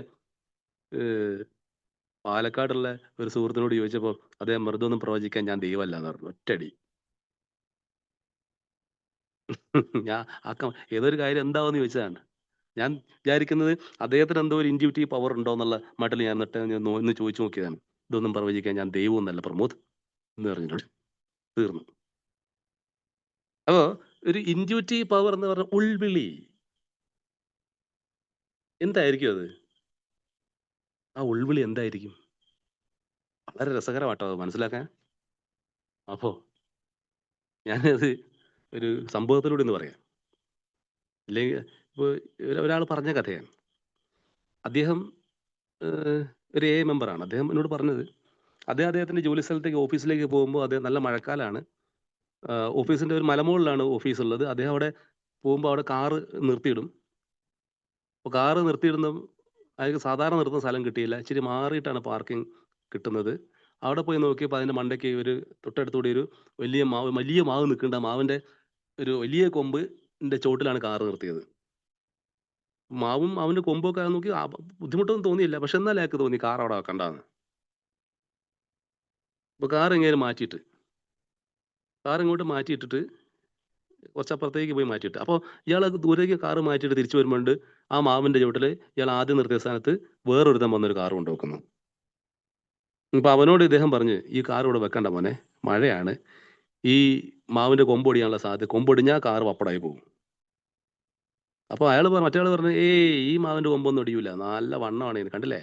അതൊക്കെ ശരിയാണ്. പക്ഷെ അപ്പുറത്ത് തെങ്ങ് നിൽക്കുന്നുണ്ട്. ആ തെങ്ങ് ചാഞ്ഞാ നിൽക്കുന്നത്. കാറ്റടിച്ച് ആ തെങ്ങ് ഈ കൊമ്പിന്റെ മുകളിൽ വീണാൽ കൊമ്പും തെങ്ങും കൂടി കാറിന്റെ മുകളിൽ പോകും. അപ്പൊ മറ്റേ ആള് ചോദിച്ചു, ഇങ്ങക്ക് പ്രാന്തുണ്ടോ? ഇതൊക്കെ എങ്ങനെ വരുമെന്ന്. ഇത് ഞാൻ തള്ളുകയല്ല കേട്ടോ, എന്നോട് പറഞ്ഞ കഥയാ. അപ്പോൾ ഞാൻ അയാളോട് എന്നോട് വേറൊരു കോണ്ടെക്സ്റ്റ് പറഞ്ഞാണെങ്കിൽ ഞാൻ ഈ കോണ്ടെക്സ്റ്റിൽ ഇതിനെ ഓർമ്മിക്കാൻ ആഗ്രഹിക്കുക. അയാളൊരു സാധാ സംഭവമായിട്ട് എന്നോട് പറഞ്ഞതാണ്. പക്ഷേ ഈ കോണ്ടെക്സ്റ്റിലേക്ക് ഞാൻ ഇതിനെ കൊണ്ടുവരാൻ ശ്രമിക്കുകയാണ്. ഞാൻ മനസ്സിലാക്കാൻ ശ്രമിക്കുകയാണ്. അദ്ദേഹം അന്ന് വൈകുന്നേരം 3 മണിക്ക് 4 മണിയായപ്പോൾ ഒരു വാർത്ത കേട്ടു. ഉച്ചയ്ക്ക് ശേഷം ഒരു ഗംഭീര മഴയുണ്ടായി. ആ മാവിന്റെ കൊമ്പൊടിഞ്ഞ് വീണു. കൊമ്പൊടിഞ്ഞ് വീണു. ആ കാറിന്റെ മോൾവശം പപ്പടായി. ഇയാള് പോയി നോക്കിയപ്പോൾ കറക്റ്റ് ആ തെങ്ങ് ഈ മാവിന്റെ കൊമ്പത്തേക്ക് വീണുണ്ട്. ആ കൊമ്പും തെങ്ങും കൂടിയാണ് കാറിന്റെ മുകളിലേക്ക് വീണത്. ഇയാള് എന്നോട് പറഞ്ഞ് കരിനാക്കായി പോയടാ. അമ്പം കരിനാക്കാണ് എനിക്ക്. കരിനാക്കാണ്. ഞാന് അതൊക്കെ ഞാൻ ആശ്വസിച്ചു. കരിനാക്കൊന്നല്ല അവിടെ നിൽക്കട്ടെ. അങ്ങനെ ഞാൻ ആ സംഭവം മനസ്സിൽ ആദ്യം കോറിയിട്ട്. പിന്നെ കുറെ കാലം കഴിഞ്ഞപ്പോൾ ഞാൻ ചോദിച്ചു. ശരിക്കും എന്താണ് അന്ന് സംഭവിച്ചത്? നിങ്ങൾക്ക് എങ്ങനെയാ അത് മനസ്സിലായത്? ആ പിന്നെ ഇപ്പുറത്ത് കിടക്കുന്ന തെങ്ങ് ഈ മാവിന്റെ കൊമ്പിന്റെ മുകളിലേക്ക് വീഴുന്നു. നിങ്ങൾക്ക് എങ്ങനെ തോന്നിയത്? അതൊന്ന് പറഞ്ഞതാ. അപ്പോ അദ്ദേഹം പറഞ്ഞത് ആ മാവിന്റെ കൊമ്പിന് കുഴപ്പമൊന്നുമില്ല എന്നൊക്കെ ഞാൻ ഓർക്കുന്നത്. കുഴപ്പമൊന്നുമില്ല. പക്ഷെ മാവിന്റെ കൊമ്പിന് ഒരു ചെറിയ കീറലുണ്ട്. അത് ഞാൻ കണ്ടിരുന്നു. പക്ഷെ അതിലൊക്കെ എന്നെ ഭയപ്പെടുത്തിയത് ആ തെങ്ങിന്റെ നിപ്പാണ്. ശക്തിയായ ഒരു കാറ്റടിച്ച് ആ തെങ്ങ് വളഞ്ഞാ നിൽക്കുന്നത്. അത് താഴോട്ട് പോന്നാൽ ഉറപ്പ് എന്റെ കാറ് പരിപ്പെടുക്കും എന്നൊരു തോന്നൽ എനിക്കുണ്ടായി. പക്ഷെ അത് ഒരിക്കലും സംഭവിക്കാൻ സാധ്യതയില്ലാത്തൊരു കാര്യമാണ്. പക്ഷെ എനിക്ക് ആ തോന്നൽ വന്നു. ഞാൻ അങ്ങനെ നിരീക്ഷിച്ചതിനെ. അങ്ങനെ സംഭവം ഉണ്ടായ എന്റെ കാറ് ബാക്കി ഉണ്ടാവില്ല എന്ന് എനിക്ക് തോന്നി. ഞാൻ കാറ് മാറ്റിയിട്ട്. സത്യത്തിൽ ഇത് ഒരു ഉൾവിളി അല്ലെങ്കിൽ ഒരു എന്താ പറയാ ഒരു തിരിച്ചറിവ് അല്ലെങ്കിൽ അങ്ങനെ ഒരു അസാധ്യ കഴിവായിട്ടൊന്നും എനിക്ക് തോന്നിയില്ല അത് പറഞ്ഞപ്പോ. അദ്ദേഹത്തിന്റെ നിരീക്ഷണത്തിന്റെ ശക്തിയാണെന്ന് എനിക്ക് തോന്നിയത്. അദ്ദേഹം അതിന്റെ ചുറ്റുപാടുകളെ ആ മരങ്ങളുടെ നിൽപ്പും പോക്കും വരവും അതിന്റെ ആ കാറ്റത്തുള്ള ആടലും ഒക്കെ കണ്ടപ്പോൾ അദ്ദേഹത്തിന് അപകട ഭീതി തോന്നി. മറ്റവൻ അതൊക്കെ തോന്നിയെങ്കിലും മറ്റവൻ കാർ അവിടെ കൊണ്ടുവച്ചു. ഇദ്ദേഹം നിരീക്ഷിച്ചു, മറ്റവൻ നിരീക്ഷിച്ചില്ല. ഇദ്ദേഹം അതിന്റെ സാധ്യതകളെയൊക്കെ അദ്ദേഹം നോക്കി പഠിക്കാൻ ശ്രമിച്ചു. മറ്റേയാള് ഒന്ന് ശ്രദ്ധിച്ചാൽ ചുമ്മാ വണ്ടി കൊണ്ടുവച്ചു, അയാൾ വഴിക്ക് പോയി. അപ്പോൾ എന്താണ് ഇൻറ്റ്യൂട്ടീവ് മുൻകൂട്ടി ചില അപകടങ്ങളൊക്കെ വരുമ്പം, ചില സംഭവങ്ങളൊക്കെ ഉണ്ടാകുമ്പം മുൻകൂട്ടി കാണാനുള്ള ഒരു ശക്തി എവിടുന്നാ മനുഷ്യനുണ്ടാവുന്നത്? ഇതിനെ കേവലം യാദൃച്ഛികം എന്ന് പറയണോ? അദ്ദേഹം പറഞ്ഞ പോലെ കരിനാക്കാണോ? എനിക്ക് തോന്നുന്നില്ല കരിനാക്കാണെന്നുള്ളത്. ഞാൻ മനസ്സിലാക്കുന്നത് അദ്ദേഹത്തിന്റെ നിരീക്ഷണം. ഒരു 100ൽ 1 സാധ്യത അദ്ദേഹം മുൻകൂട്ടി കണ്ടിരുന്നു. അദ്ദേഹത്തിന്റെ നിരീക്ഷണത്തിന് 100ൽ 1 സാധ്യതയേ ഉണ്ടായിരുന്നുള്ളൂ. എങ്കിൽ പോലും അതൊരു സാധ്യത തന്നെയാണ്. അത് സംഭവിക്കുകയും ചെയ്തു. ആ കാറ്റ് അടിച്ചു കഴിഞ്ഞപ്പോൾ തെങ്ങ് കറക്റ്റായിട്ട് ചെരിഞ്ഞു. കൊമ്പിന്റെ മുകളിലേക്ക് വീണു. തെങ്ങും കൂടി കാറിന്റെ മണ്ടയ്ക്ക് പിടിച്ചു. ഇനി മറ്റൊരു സംഭവം പറയാം. ഇത് ഒരു അനുഭവ കഥയാണ്. ആര് എന്തെന്നും ചോദിക്കല്ല എന്നോട്. ഒരു കുടുംബം. അവിടെ അച്ഛൻ, അമ്മ, മകള്, മകനൊക്കെ താമസിക്കുന്ന കൊച്ചു വീട്. നമ്മുടെ ഫെലോഷിപ്പിലെ അംഗങ്ങളാണ്. അല്ല നോൺ അല്ലറ്റീനും ഒക്കെ തന്നെയാണ്. അപ്പോൾ മകള് +2 പഠിക്കുന്നു. ഭാര്യയും വൈകുന്നേരം ആയാല് മീറ്റിങ്ങിനൊക്കെ പോയി വന്നിട്ട് ഭാര്യയും ഭർത്താവും കട്ടനൊക്കെ അടിച്ച് വീട്ടില് ഉമ്മറത്ത് ഇങ്ങനെ ഇരിക്കും. ഒരു വാടക വീടാണ്. അതിന് ഉമ്മറത്ത് എങ്ങനെ ഇരിക്കുമ്പോൾ മകള് പഠിക്കുന്നുണ്ടാവും, മകൻ അപ്പുറത്തുനിന്ന് പഠിക്കുന്നുണ്ടാവും. അപ്പോൾ ഭർത്താവ് അങ്ങനെ കുറെ ആലോചിച്ച് എന്തൊക്കെയോ മനസ്സിൽ വെക്കുന്നുണ്ട്. അപ്പോൾ എന്താ ആലോചിക്കുന്നത് ചോദിച്ചു. അപ്പോൾ ഭർത്താവ് പറഞ്ഞു, നമ്മുടെ മോളെ പറ്റി എനിക്ക് ചെറിയ പേടിയുണ്ട്. എന്താണ് പേടി? അല്ല, അവൾ എന്തോ ഒരു അപകടം കാണിക്കാൻ സാധ്യത എൻ്റെ മനസ്സെങ്ങനെ പറയുന്നു. എന്താ അപകടം? അവക്കെന്താ പ്രശ്നം? അവൾക്ക് പഠിത്തത്തിലൊക്കെ നല്ല മാർക്കൊക്കെ ഉണ്ടല്ലോ. എന്താ കുഴപ്പം? അതല്ല, അവള് ഈ കൈ ഞരമ്പ് കട്ട് ചെയ്യാനുള്ളൊരു എനിക്ക് തോന്നൽ വരുന്നുണ്ട് എന്ന് പറഞ്ഞു. അവൾ അങ്ങനെ ചെയ്യുമോ എന്നൊരു പേടി എനിക്ക് വരുന്നുണ്ട്. എന്താണ് നിങ്ങൾ ഇങ്ങനെ പറയുന്നത്? ഭാര്യ ചോദിക്കും. അതിന് വീട്ടിൽ എന്താ പ്രശ്നമുള്ള ഇവിടെ എന്ത് പ്രശ്നമാണ് ഈ വീട്ടില്? നമുക്ക് ഭക്ഷണം കാര്യങ്ങളൊക്കെ എല്ലാം അങ്ങോട്ട് കൂടെ ചോദിക്കുന്നു. ഒരു പ്രശ്നമില്ല ഇവിടെ. നിങ്ങൾ വെറുതെ ഓരോന്ന് ആലോചിച്ച് കൂട്ടല്ലേ എന്ന് പറഞ്ഞിട്ട് ഭാര്യ സമാധാനിപ്പിച്ച് വിട്ട്. ഏതാനും ദിവസങ്ങൾ കഴിഞ്ഞു.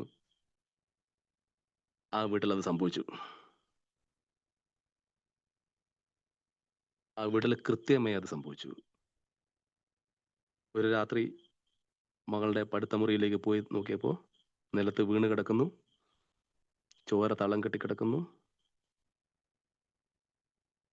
ബ്ലേഡ് വെച്ച് കൈ മുറിച്ചതാണ്. ആ വീട്ടില് കോട്ടൺ ഇല്ലായിരുന്നു. പക്ഷെ അന്ന് കോട്ടൺ അവിടെ ഉണ്ടായിരുന്നു. മുറിവ് കിട്ടുന്ന കോട്ടണും പഞ്ഞിയും ഒക്കെ അവിടെ ഉണ്ടായിരുന്നു. ഒരിക്കലും ആ വീട്ടിലില്ലാത്തതാ. ഇത് ഭർത്താവ് മോളെ നേരെ എടുത്ത് കിടത്തുന്നു. ഭാര്യയെ വിളിക്കുന്നു. ഭാര്യ അലറി കരഞ്ഞുകൊണ്ട് ഞാൻ ഭർത്താവ് പറഞ്ഞു, "നീ കരയരുത്. ഇപ്പൊ കരയല്ല വേണ്ടത്." പെട്ടെന്ന് തന്നെ കൈ കെട്ടുന്നു. പഞ്ഞി വെച്ച് മുറി വെച്ച് കൈ കെട്ടുന്നു. 2 മിനിറ്റ് കൊണ്ട് പോകാൻ റെഡിയായി. കാറ് സാധാരണ പോർച്ചിനകത്തേക്കാണ് കയറ്റിയിടാറുള്ളത്. കാർ അന്ന് തിരിക്കുക പോലും ആവശ്യമില്ല. എടുത്തങ്ങ് പോയാൽ മതി. ഫ്രണ്ട് പോർച്ചിന്റെ പുറത്തേക്ക് ഫേസ് ചെയ്താ ഇട്ടിരിക്കുന്നത്. കാറെടുത്ത് പോകുന്നു. ഹോസ്പിറ്റലിൽ എത്തുന്നു. കുട്ടി രക്ഷപ്പെടുന്നു. എന്താണ് കാരണം എന്ന് ചോദിച്ചിട്ട് കുട്ടിക്ക് ബോധം വന്നപ്പോൾ ഒന്നും പറയുന്നില്ല. കാഷ്വാലിറ്റിയുടെ പുറത്ത് ഭാര്യയും ഭർത്താവും ഇരിക്കുന്നു. ഭാര്യ ചോദിക്കുന്നു, "ഏട്ടാ, അത് നിങ്ങൾ എങ്ങനെ മനസ്സിലായി ഏട്ടാ? നിങ്ങൾ പറഞ്ഞ എങ്ങനെ അറം പറ്റി പോയി?" എന്നൊക്കെ ചോദിക്കുന്നുണ്ട്. അപ്പോൾ ഭർത്താവ് മിണ്ടുന്നില്ല. ഭർത്താവ് പറഞ്ഞു, ഒരു കാര്യം കൂടി പറഞ്ഞു, "ഞാൻ ആലോചിക്കുന്നതേ, നാളെ എന്നെ ആരെങ്കിലും വിളിക്കാൻ ചാൻസ് ഉണ്ട്. ഈ ദൃശ്യത്തിലെ മോഹൻലാൽ പറയുന്ന പോലെ ഇതൊക്കെ പറയുന്നത്. ഞാൻ തള്ളുകയല്ല കേട്ടോ, സംഭവിച്ച കാര്യമാണ്. നാളെ തന്നെ ആരെങ്കിലും വിളിക്കാൻ സാധ്യതയുണ്ട്. എന്താ? ഈ മുറിച്ചതിന്റെ വീഡിയോ അവൾ ആർക്കും അയച്ചു കൊടുത്തിരിക്കാം. സാധ്യതയുണ്ട്. നാളെ അതിനെപ്പറ്റി എന്തെങ്കിലും ഒരു വാർത്ത നിനക്ക് വരും. എന്നോട് പറയണം എന്ത് സംഭവിച്ചാലും കേട്ടോ." എന്ന് പറഞ്ഞ് ഭാര്യനെ ചട്ടം കെട്ടി. ഭാര്യ പറ, "ആർക്കാണ് അയച്ചു കൊടുക്കാനുള്ളത്? എന്തിന്? നിങ്ങൾ എന്തൊക്കെയാ പറയുന്നത്? പിച്ചും പെയ്യും പറയുന്നത്." എന്തായാലും പിറ്റേ ദിവസം രാവിലെ സ്കൂളിൽ നിന്ന് പ്രിൻസിപ്പൾ വിളിച്ചു. രാവിലെ തന്നെ ഇങ്ങനൊരു സംഭവം ആ സ്കൂളിലെ ഒരു ആൺകുട്ടിക്ക് നിങ്ങളുടെ മകൾ അയച്ചു കൊടുത്തിട്ടുണ്ട്. അവളുടെ അവസ്ഥ എന്താ? ആ ചെക്കൻ പേടിച്ച് പറച്ച് വീട്ടുകാരെയും കൂട്ടി എൻ്റെ താമസ സ്ഥലത്ത് വന്നിട്ടുണ്ട്. ഈ വീഡിയോ ഞാൻ കണ്ടു. എന്താണ് ഇതിൻ്റെയൊക്കെ അർത്ഥം എന്നൊക്കെ ചോദിച്ച് പ്രിൻസിപ്പൾ വിളിച്ച് ഞാൻ അവരോട് പറഞ്ഞു, ഒക്കെ പിന്നെ സംസാരിക്കുക, അല്ലെങ്കിൽ പിന്നെ വർത്താനം പറയാമെന്ന് അച്ഛൻ പറയുന്നു. അങ്ങനെ അത് സെറ്റിലാവുന്നു. പറയാൻ ആഗ്രഹിച്ച കാര്യം ഇതൊന്നുമല്ല. ഈ അച്ഛന് എങ്ങനെ കിട്ടി ഈ ഐഡിയ? ഇത് സംഭവിക്കുന്നത് അച്ഛൻ എങ്ങനെ മനസ്സിലായി? 2 ദിവസം കഴിഞ്ഞ് 3 ദിവസം കഴിഞ്ഞ് മകള് സുഖമായി വന്നപ്പോൾ അച്ഛനോട് ചോദിക്കുക, "അച്ഛാ, ഞാൻ 2 പുതിയ ബ്ലേഡ് കൊണ്ടുവച്ചിരുന്നു. അച്ഛൻ അത് എടുത്ത് മാറ്റിയോ? മാറ്റിയല്ലേ?" എന്ന് ചോദിച്ചു. അച്ഛൻ പറഞ്ഞു, "യെസ്, ഞാൻ തന്നെ എടുത്ത് മാറ്റിയത്." ഒരുപാട് ചോദ്യങ്ങളുണ്ട് ഇതിനകത്ത്. ഈ ബ്ലേഡ് അച്ഛൻ എങ്ങനെ കണ്ടു? അച്ഛൻ അത് എടുത്ത് മാറ്റി. കുട്ടിയെ എവിടെയോ ഒരു എന്താണ് പഴയ ബ്ലേഡ് എടുത്ത് മുറിച്ചുകൊണ്ടാണ് രക്ഷപ്പെട്ടത്. നല്ല ബ്ലേഡ് കീറിയ തീർന്നേനെ പണി. ആയുധങ്ങളൊക്കെ അച്ഛൻ മാറ്റി. കോട്ടൺ കൊണ്ടുവച്ചു. പഞ്ഞി കൊണ്ടുവച്ചു. കാറ് എടുത്ത് ഓടാൻ കാറ് ഫേസ് മാറ്റിയിട്ടു. പുറത്തേക്ക്, പോർച്ചിന്റെ പുറത്തേക്ക്. റെഡിയായി നിൽക്കുകയായിരുന്നു അച്ഛൻ. അയാളൊരു ഏകാരനാണേ. അച്ഛൻ പ്രിപ്പയർഡാ. മാത്രമല്ല ഭാര്യയ്ക്ക് അലർട്ടും കൊടുത്തു. അപ്പൊ ഇത് എന്താണ് ഇതിന്റെയൊക്കെ ഒരു കാര്യം എന്ന് ചോദിച്ചാൽ എന്താ ഉത്തരം പറയുക? അതീന്ദ്രിയമായ ജ്ഞാനമോ? അതീന്ദ്രിയമായ ശക്തിയോ? ഉത്തരം വളരെ ലളിതമാണെന്ന് എനിക്ക് തോന്നുന്നത്. തൻ്റെ കൂടെ ജീവിക്കുന്ന ആളുകളെ, അവളുടെ പൾസ് ഇദ്ദേഹത്തിന് അറിയായിരുന്നു. മകളെ ഇങ്ങേര് നിരീക്ഷിക്കുന്നുണ്ടായിരുന്നു. അതിൻ്റെ മകളുടെ യാത്ര എങ്ങോട്ട് എന്ന് അയാൾക്ക് ശരിക്കും ഉൾക്കൊള്ളാൻ പറ്റുന്നുണ്ടായിരുന്നു. ഫോൺ വിളികൾ അദ്ദേഹം ശ്രദ്ധിക്കുന്നുണ്ടായിരുന്നു. പഠിത്തത്തിൽ ശ്രദ്ധ കുറയുന്നത് അദ്ദേഹത്തിന് മനസ്സിലാകുന്നുണ്ടായിരുന്നു. ഇന്നത് കാട്ടിക്കൂട്ടും, എന്തോ ഒരു അഫയർ എവിടെയോ വരുന്നുണ്ട് എന്നുള്ളത് മനസ്സിലാവുന്നുണ്ടായിരുന്നു. അതിന്റെ പേരിൽ ഇടയ്ക്കിടയ്ക്ക് അടിയുണ്ടാവുന്ന കാര്യം അദ്ദേഹം മനസ്സിലാക്കുന്നുണ്ടായിരുന്നു. മകള് ഞാൻ മരിക്കുന്ന ഭീഷണിപ്പെടുത്തുന്നത് അദ്ദേഹം അറിയുന്നുണ്ടായിരുന്നു, മനസ്സിലാക്കുന്നുണ്ടായിരുന്നു. ഫോണൊക്കെ എടുത്തു നോക്കിയ മെസ്സേജൊക്കെ കാണുന്നുണ്ടായിരുന്നു. ഇതിൽ നിന്നാണ് ഇദ്ദേഹത്തിന് ഒരു രൂപം കിട്ടിയത്. മൊത്തം ആകെ നിരീക്ഷിച്ച് മകളുടെ ജീവിതമൊക്കെ ഒന്ന് പരീക്ഷിച്ച് അതിലേക്ക് ഉറ്റു നോക്കിക്കൊണ്ടിരുന്നപ്പോഴാണ് അദ്ദേഹത്തിന് ഇത്തരം ഒരു സാധ്യത മനസ്സിലായത്. അന്ധാളിപ്പിക്കുന്ന സാഹചര്യമാണ്. ഒന്നും അറിയാതെ വെറുതെ മേലോട്ട് നോക്കി നടക്കുന്ന ഒരാളായിരുന്നെങ്കിൽ അയാൾ ശരിക്ക് വീണുപോയേനെ. ഒന്നും അറിയാതെ മേലോട്ട് നോക്കി നടക്കുന്ന, ഒന്നും ശ്രദ്ധിക്കാതെ നടക്കുന്ന ഒരു അച്ഛനായിരുന്നെങ്കിൽ അയാൾ ഹോസ്പിറ്റലിൽ എത്തുമ്പോഴേ അച്ഛൻ ICUലായേനെ. പക്ഷെ പടപടാന്ന് അയാൾ മാനേജ് ചെയ്യുന്നു കാര്യങ്ങൾ. അന്ധാളിപ്പിക്കുന്ന സാഹചര്യങ്ങൾ ജീവിതത്തിൽ ഉണ്ടായി. ഇതാ കിടക്കുന്ന ഒരു സാധനം ഹോസ്പിറ്റലിൽ. അതിനെ നമ്മൾക്ക് എന്ത് ചെയ്യാൻ പറ്റും? അതിനെ എങ്ങനെ കൈകാര്യം ചെയ്യണമെന്ന് ഒരു ഉൾവിളി കൊണ്ടെന്ന പോലെ നാം അറിയുന്നു. മദ്യപിച്ച് കുപ്പയിൽ കിടന്ന മദ്യാസക്തൻ ഈ പ്രോഗ്രാമിലൂടെ മുന്നോട്ട് പോകുമ്പോൾ ഓവുചാലിലൊക്കെ കിടന്ന ആളാണ്. ഈ പ്രോഗ്രാമിലൂടെ മുന്നോട്ട് പോകുമ്പോൾ അവന്റെ കണ്ണ് പ്രവർത്തിക്കാൻ തുടങ്ങും, കണ്ണുകൊണ്ട് കാണണം. അവന്റെ നാക്ക് പ്രവർത്തിക്കാൻ തുടങ്ങും, നാക്ക് കൊണ്ട് സംസാരിക്കണം, നാക്കിനെ കൊണ്ട് സംസാരിപ്പിക്കണം. അവന്റെ മൂക്കും ചെവിയും ഉൾപ്പെടുന്ന പഞ്ചേന്ദ്രിയങ്ങൾ പ്രവർത്തിക്കാൻ ആരംഭിക്കുന്നുണ്ട്. ജീവിതത്തിൽ ഇന്ന് ഇവിടെ കൂടിയിരിക്കുന്ന ഒരാൾക്കെങ്കിലും ഇത്തരം ചെറിയ അനുഭവത്തെങ്കിലും പറയാനുണ്ടാവില്ലേ? അല്ലേ, ഇതിൽ കൂടിയിരിക്കുന്ന ചിലപ്പോൾ ഓരോരുത്തർക്കും ചെറിയ അനുഭവങ്ങൾ പറയാനുണ്ടാവും. മുൻകൂട്ടി കണ്ടുവിട്ട് ഒഴിവാക്കിയ സന്ദർഭങ്ങൾ ഉണ്ടാവും, ഒഴിവാക്കിയിട്ടുള്ള അനുഭവങ്ങൾ ഉണ്ടാവും. ഇത് ഒരു അതീന്ദ്രിയ ശക്തി ഇങ്ങോട്ട് കടന്നു വന്നിട്ട് ഒരു സ്വാമിയോ സന്യാസിയോ അതുപോലുള്ള ശക്തിയൊന്നും നമുക്ക് അവകാശപ്പെടുന്നില്ല. പക്ഷേ നമ്മുടെ പഞ്ചേന്ദ്രിയങ്ങൾ സ്വതന്ത്രമാവുന്നുണ്ട്, അതിന് പ്രവർത്തിക്കാൻ പറ്റുന്നുണ്ട്, കാണേണ്ടത് കാണുന്നുണ്ട്, കേൾക്കേണ്ടത് കേൾക്കുന്നുണ്ട്. പൊട്ടൻ അല്ലെങ്കിൽ ബോധമില്ലാത്ത അവസ്ഥയിൽ നമ്മൾ സുബോധാവസ്ഥയിലേക്ക് വരുന്നുണ്ട്, അല്ലേ? നമ്മുടെ നിരീക്ഷണം ശക്തിപ്പെടുന്നുണ്ട്, നമ്മുടെ മനസ്സിലാക്കലുകൾ, നമ്മുടെ സെൻസിബിലിറ്റി, നമുക്ക് ഉൾക്കൊള്ളാനുള്ള കഴിവ് നമ്മളിൽ വളരുന്നുണ്ട്. അന്ധാളിപ്പിക്കുന്ന സാഹചര്യങ്ങൾ ജീവിതത്തിൽ വരുമ്പോൾ അത് നേരിടാനുള്ള ശക്തിയും കൈകാര്യം ചെയ്യാൻ എങ്ങനെ ഉൾവിളി കണ്ടെന്ന പോലെ അതിനെ തടുക്കാനും ഒക്കെ നമുക്ക് പറ്റുന്നുണ്ട്. നമ്മുടെ ഓരോരുത്തരുടെയും മീറ്റിങ്ങിലെ ഷെയറിംഗ് കേൾക്കുമ്പോൾ തന്നെ അറിയാം, ഓരോരുത്തരും ഡിഫെൻഡ് ചെയ്ത് നല്ല പോരാളികളായി മാറിയിട്ടുണ്ട്. കരുത്തുറ്റ പോരാളികളായി മാറിയിട്ടുണ്ട് ഓരോ അംഗവും. തോറ്റോടുന്ന ആൾക്കാരായിരുന്നു പണ്ട്, പക്ഷെ ഇന്ന് വലിയ പോരാളികളാണ് ആൾക്കാർ. ആ പോരാളികളാവാനുള്ള കാരണം ഈ വാഗ്ദാനമാണ്. Intuitive knowledge, intuitive power. ഇനി അത്രയും പറയുമ്പോൾ ഒരു കാര്യം കൂടി പറയട്ടെ.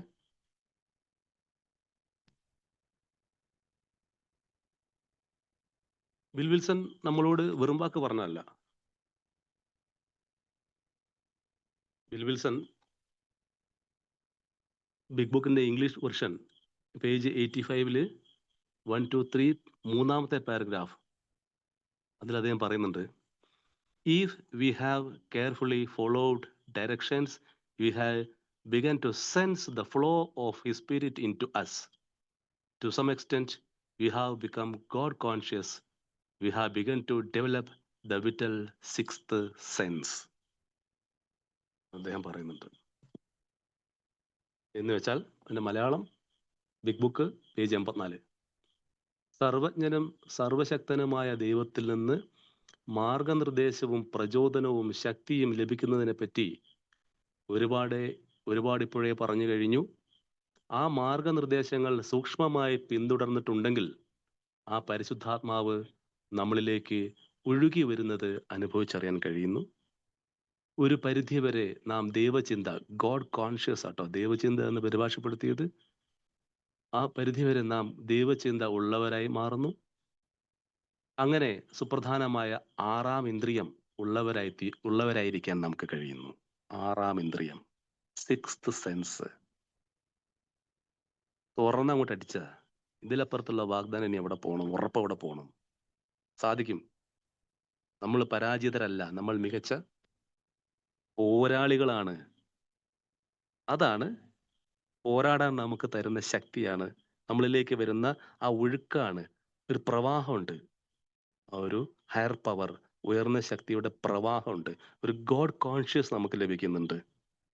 ദൈവബോധം, അവബോധം എന്നൊക്കെ പറയാം. ഒരു ഗോഡ് കോൺഷ്യസ് നമ്മളിലേക്ക് ഉണ്ടാവുന്നുണ്ട്. ഇത് നമ്മൾക്ക് വല്ലാത്ത ഒരു ഇൻറ്റ്യൂറ്റീവ് പവർ, വിവേകം, നമുക്ക് വിവേകം ഉണ്ടാക്കി തീർക്കുന്നുണ്ട്. നമ്മളിൽ അതിസൂക്ഷ്മമായ മാറ്റങ്ങൾ വരുത്തി തീർക്കുന്നുണ്ട്. റൈറ്റ്. അടുത്ത ഒരു ഇതോടുകൂടി അവസാനിപ്പിക്കാൻ സമയം വിട്ടു. 12 വാഗ്ദാനം 12. ഞങ്ങൾക്ക് സ്വയം ചെയ്യാൻ കഴിയാതിരുന്ന കാര്യങ്ങൾ ദൈവം ഞങ്ങൾക്ക് വേണ്ടി ചെയ്യുന്നു എന്ന് പെട്ടെന്ന് ബോധ്യപ്പെടുന്നു. We will suddenly realize God is doing for us what we could not do for ourselves. ഞങ്ങൾക്ക് സ്വയം ചെയ്യാൻ കഴിയാതിരുന്ന കാര്യങ്ങൾ ദൈവം ഞങ്ങൾക്ക് വേണ്ടി ചെയ്യുന്നു എന്ന് പെട്ടെന്ന് മനസ്സിലാവുന്നു. അവിടെ ഒരു വാക്കിനാണ് പ്രാധാന്യം, പെട്ടെന്ന് മനസ്സിലാവുന്നു. അത് നമുക്ക് ചെയ്യാൻ പറ്റാതിരുന്ന, നമ്മൾ പരിക്ഷീണിതരായി പോയ പല കാര്യങ്ങളും ദൈവം നമുക്ക് വേണ്ടി ചെയ്യുന്നുണ്ട്. അത് നമുക്ക് പെട്ടെന്ന് മനസ്സിലാവുന്നു എന്നാണ് അർത്ഥം. പെട്ടെന്ന് തന്നെ മനസ്സിലാവുന്നു. അപ്പോൾ സമയം വൈകിയോണ്ട് ഞാൻ ഒറ്റ കോണ്ടക്സ്റ്റ് പറഞ്ഞുകൊണ്ട് അത് എക്സ്പ്ലെയിൻ ചെയ്യാം. ഒരു ഭൗതിക ജീവിതത്തിലെ അത് ദൈവം നമുക്ക് വേണ്ടി ആത്മീയ കാര്യങ്ങളിൽ മാത്രം ഇടപെടുന്നു എന്ന് പിന്നെ എവിടെയോ ആരോ പറഞ്ഞു കേട്ടു. പക്ഷെ ഒരിക്കലും അങ്ങനെയല്ല. ദൈവം നമ്മുടെ ദൈവത്തിന് അങ്ങനെ ഇടപെടുന്ന കാര്യത്തിൽ ആത്മീയത, ഭൗതികത, മാനസികത, ശാരീരിക ഒന്നുമില്ല. ദൈവം മൊത്തത്തിൽ ഇടപെടും. നമ്മൾ തന്നെ വർഗീകരിക്കേണ്ട കാര്യമൊന്നുമില്ല. ദൈവം നമ്മുടെ ജീവിതത്തിൽ ഇടപെടും. അത് ആത്മീയമായും ഭൗതികമായും ശാരീരികമായും മാനസികമായിട്ടൊക്കെ നമുക്കതിൻ്റെ വെളിച്ചങ്ങൾ നമ്മളിലേക്ക് ഉണ്ടാവുന്നുണ്ട്. അപ്പോൾ ദൈവത്തിന്റെ വാക്ക് കേൾക്കുമ്പോഴേ അത് ആത്മീയത ആണ്, ആത്മീയതയുടെ ഭാഗമാണെന്ന് തെറ്റിദ്ധരിച്ച് മിണ്ടാതിരിക്കേണ്ട. ഭൗതികത എന്ന് പറഞ്ഞാൽ ആത്മീയതയിൽ നിന്ന് വേറിട്ടൊരു സാധനമല്ല എന്ന് ഞാൻ അങ്ങനെ തെറ്റിദ്ധരിക്കേണ്ട ആവശ്യമില്ല. ഞാനൊരു ഭൗതിക സാഹചര്യത്തിലൂടെ ഒരു ഉദാഹരണം പറഞ്ഞ് അത് അവസാനിപ്പിക്കാം. ഇപ്പോൾ ഞാൻ ഒരു വർഷങ്ങൾക്ക് മുമ്പ് പിന്നെ എനിക്ക് കോഴിക്കോട് ജോലി ചെയ്യാൻ, ഞാൻ മര്യാദയ്ക്ക് അങ്ങനെ ജീവിച്ചു പോവുകയാണ് കോഴിക്കോട്. അപ്പോൾ ജോലി സംബന്ധമായിട്ട് എനിക്ക് ഒരു പ്രമോഷൻ വന്നു. എത്ര വർഷങ്ങൾക്ക് മുമ്പാണ്, 2017 കാലഘട്ടങ്ങളിൽ. അപ്പോൾ പ്രമോഷൻ വന്ന് തന്നെ ഈ എറണാകുളത്തേക്ക് തട്ടി. അപ്പോൾ ഞാൻ കോഴിക്കോട്, എനിക്കതൊന്നും വീടില്ല, ഒരു സംഗതിയില്ല. കോഴിക്കോട് ഒരു ക്വാർട്ടേഴ്സിൽ ഞാനും എൻ്റെ ഭാര്യയും 2 മക്കളും കൂടി ഞെരുങ്ങി ജീവിക്കുകയാണ്. എങ്ങനെയെങ്കിലും ഒരു വീടൊക്കെ ഉണ്ടാക്കി ഒന്ന് രക്ഷപ്പെടണം, പൈസയില്ല കയ്യിൽ. ഈ സാഹചര്യത്തിൽ എടുത്ത് തട്ടിക്കഴിഞ്ഞ് ഈറ്റിങ്ങളെ കാര്യം എന്ത് ചെയ്യും? കോഴിക്കോട് നഗരത്തിൽ ഇവരെ അപേക്ഷിച്ച് എങ്ങോട്ട് പോകാനാണ് ഞാൻ? ട്രാൻസ്ഫർ ഓർഡർ, ഒരു പ്രൊമോഷൻ കിട്ടിയ കാരണം എല്ലാവർക്കും ഭയങ്കര സന്തോഷം, എനിക്ക് ഭയങ്കര സങ്കടം. എന്ത് ചെയ്യും ഞാൻ? അങ്ങനെ 2-3 ദിവസം ഞാനിങ്ങനെ അലഞ്ഞു നടന്നു. പലരോടും പറഞ്ഞു എന്തെങ്കിലും ചെയ്യാൻ പറ്റും. സംഘടനാ നേതാക്കളോട് പറഞ്ഞു നോക്കി. അപ്പോൾ അവർ പറഞ്ഞ് പ്രമോദ് പോയി ജോയിൻ ചെയ്യുക, ആദ്യം ജോയിൻ ചെയ്തിട്ട് എന്നിട്ട് നമുക്ക് ശ്രമിക്കാം. അങ്ങനെയൊക്കെ നമുക്ക് ശ്രമിക്കാം, എന്നിട്ട് എന്തെങ്കിലുമൊക്കെ ചെയ്യും. അങ്ങനെ അവർ തന്ത്രപൂർവ്വം ആ ഒരു ആസ് യൂഷ്വൽ പറഞ്ഞ് എന്നെ വിട്ട്. പക്ഷെ എൻ്റെ വീട്ടിലെ അവസ്ഥ എനിക്ക് മാത്രമേ അറിയൂ. പിന്നെ അത്രയും ഒരു ഗുരുതരാവസ്ഥയാണ് 2016-17 കാലഘട്ടങ്ങളിൽ. അപ്പോൾ സാമ്പത്തികമായിട്ടും ഒക്കെ വലിയ പ്രയാസത്തിലാണ്. മീറ്റിങ്ങിൽ പോകുന്നത് കൊണ്ട് അതാത് ദിവസം ഞാൻ രക്ഷപ്പെട്ടു പോരുകയാണ്. അപ്പോൾ ഞാൻ അങ്ങനെ കറങ്ങി നടന്ന്, ഇപ്പം ഞാൻ വിചാരിച്ച ആരെങ്കിലും ഒരു നേതാക്കന്മാർ, അതും ഞാൻ ചോദിച്ചു, ഏതെങ്കിലും നേതാക്കന്മാർ കിട്ടിയ, ഏതെങ്കിലും രാഷ്ട്രീയ പ്രവർത്തകർ കിട്ടിയപ്പോൾ ഇനി 1-2 ലക്ഷം കടം വാങ്ങി കൊടുത്താലും ഞാൻ തയ്യാറായിരുന്നു. എൻ്റെ രാഷ്ട്രീയക്കാരൊക്കെ കൈക്കൂലി വാങ്ങുന്നവരാണ് നമ്മൾ പറഞ്ഞത് അന്നൊക്കെ. ഇന്ന് ഞാൻ വിശ്വസിക്കുന്നില്ല. അപ്പോൾ അങ്ങനെ വക്രബുദ്ധിയൊക്കെ പോയി തലയിൽ കൂടി.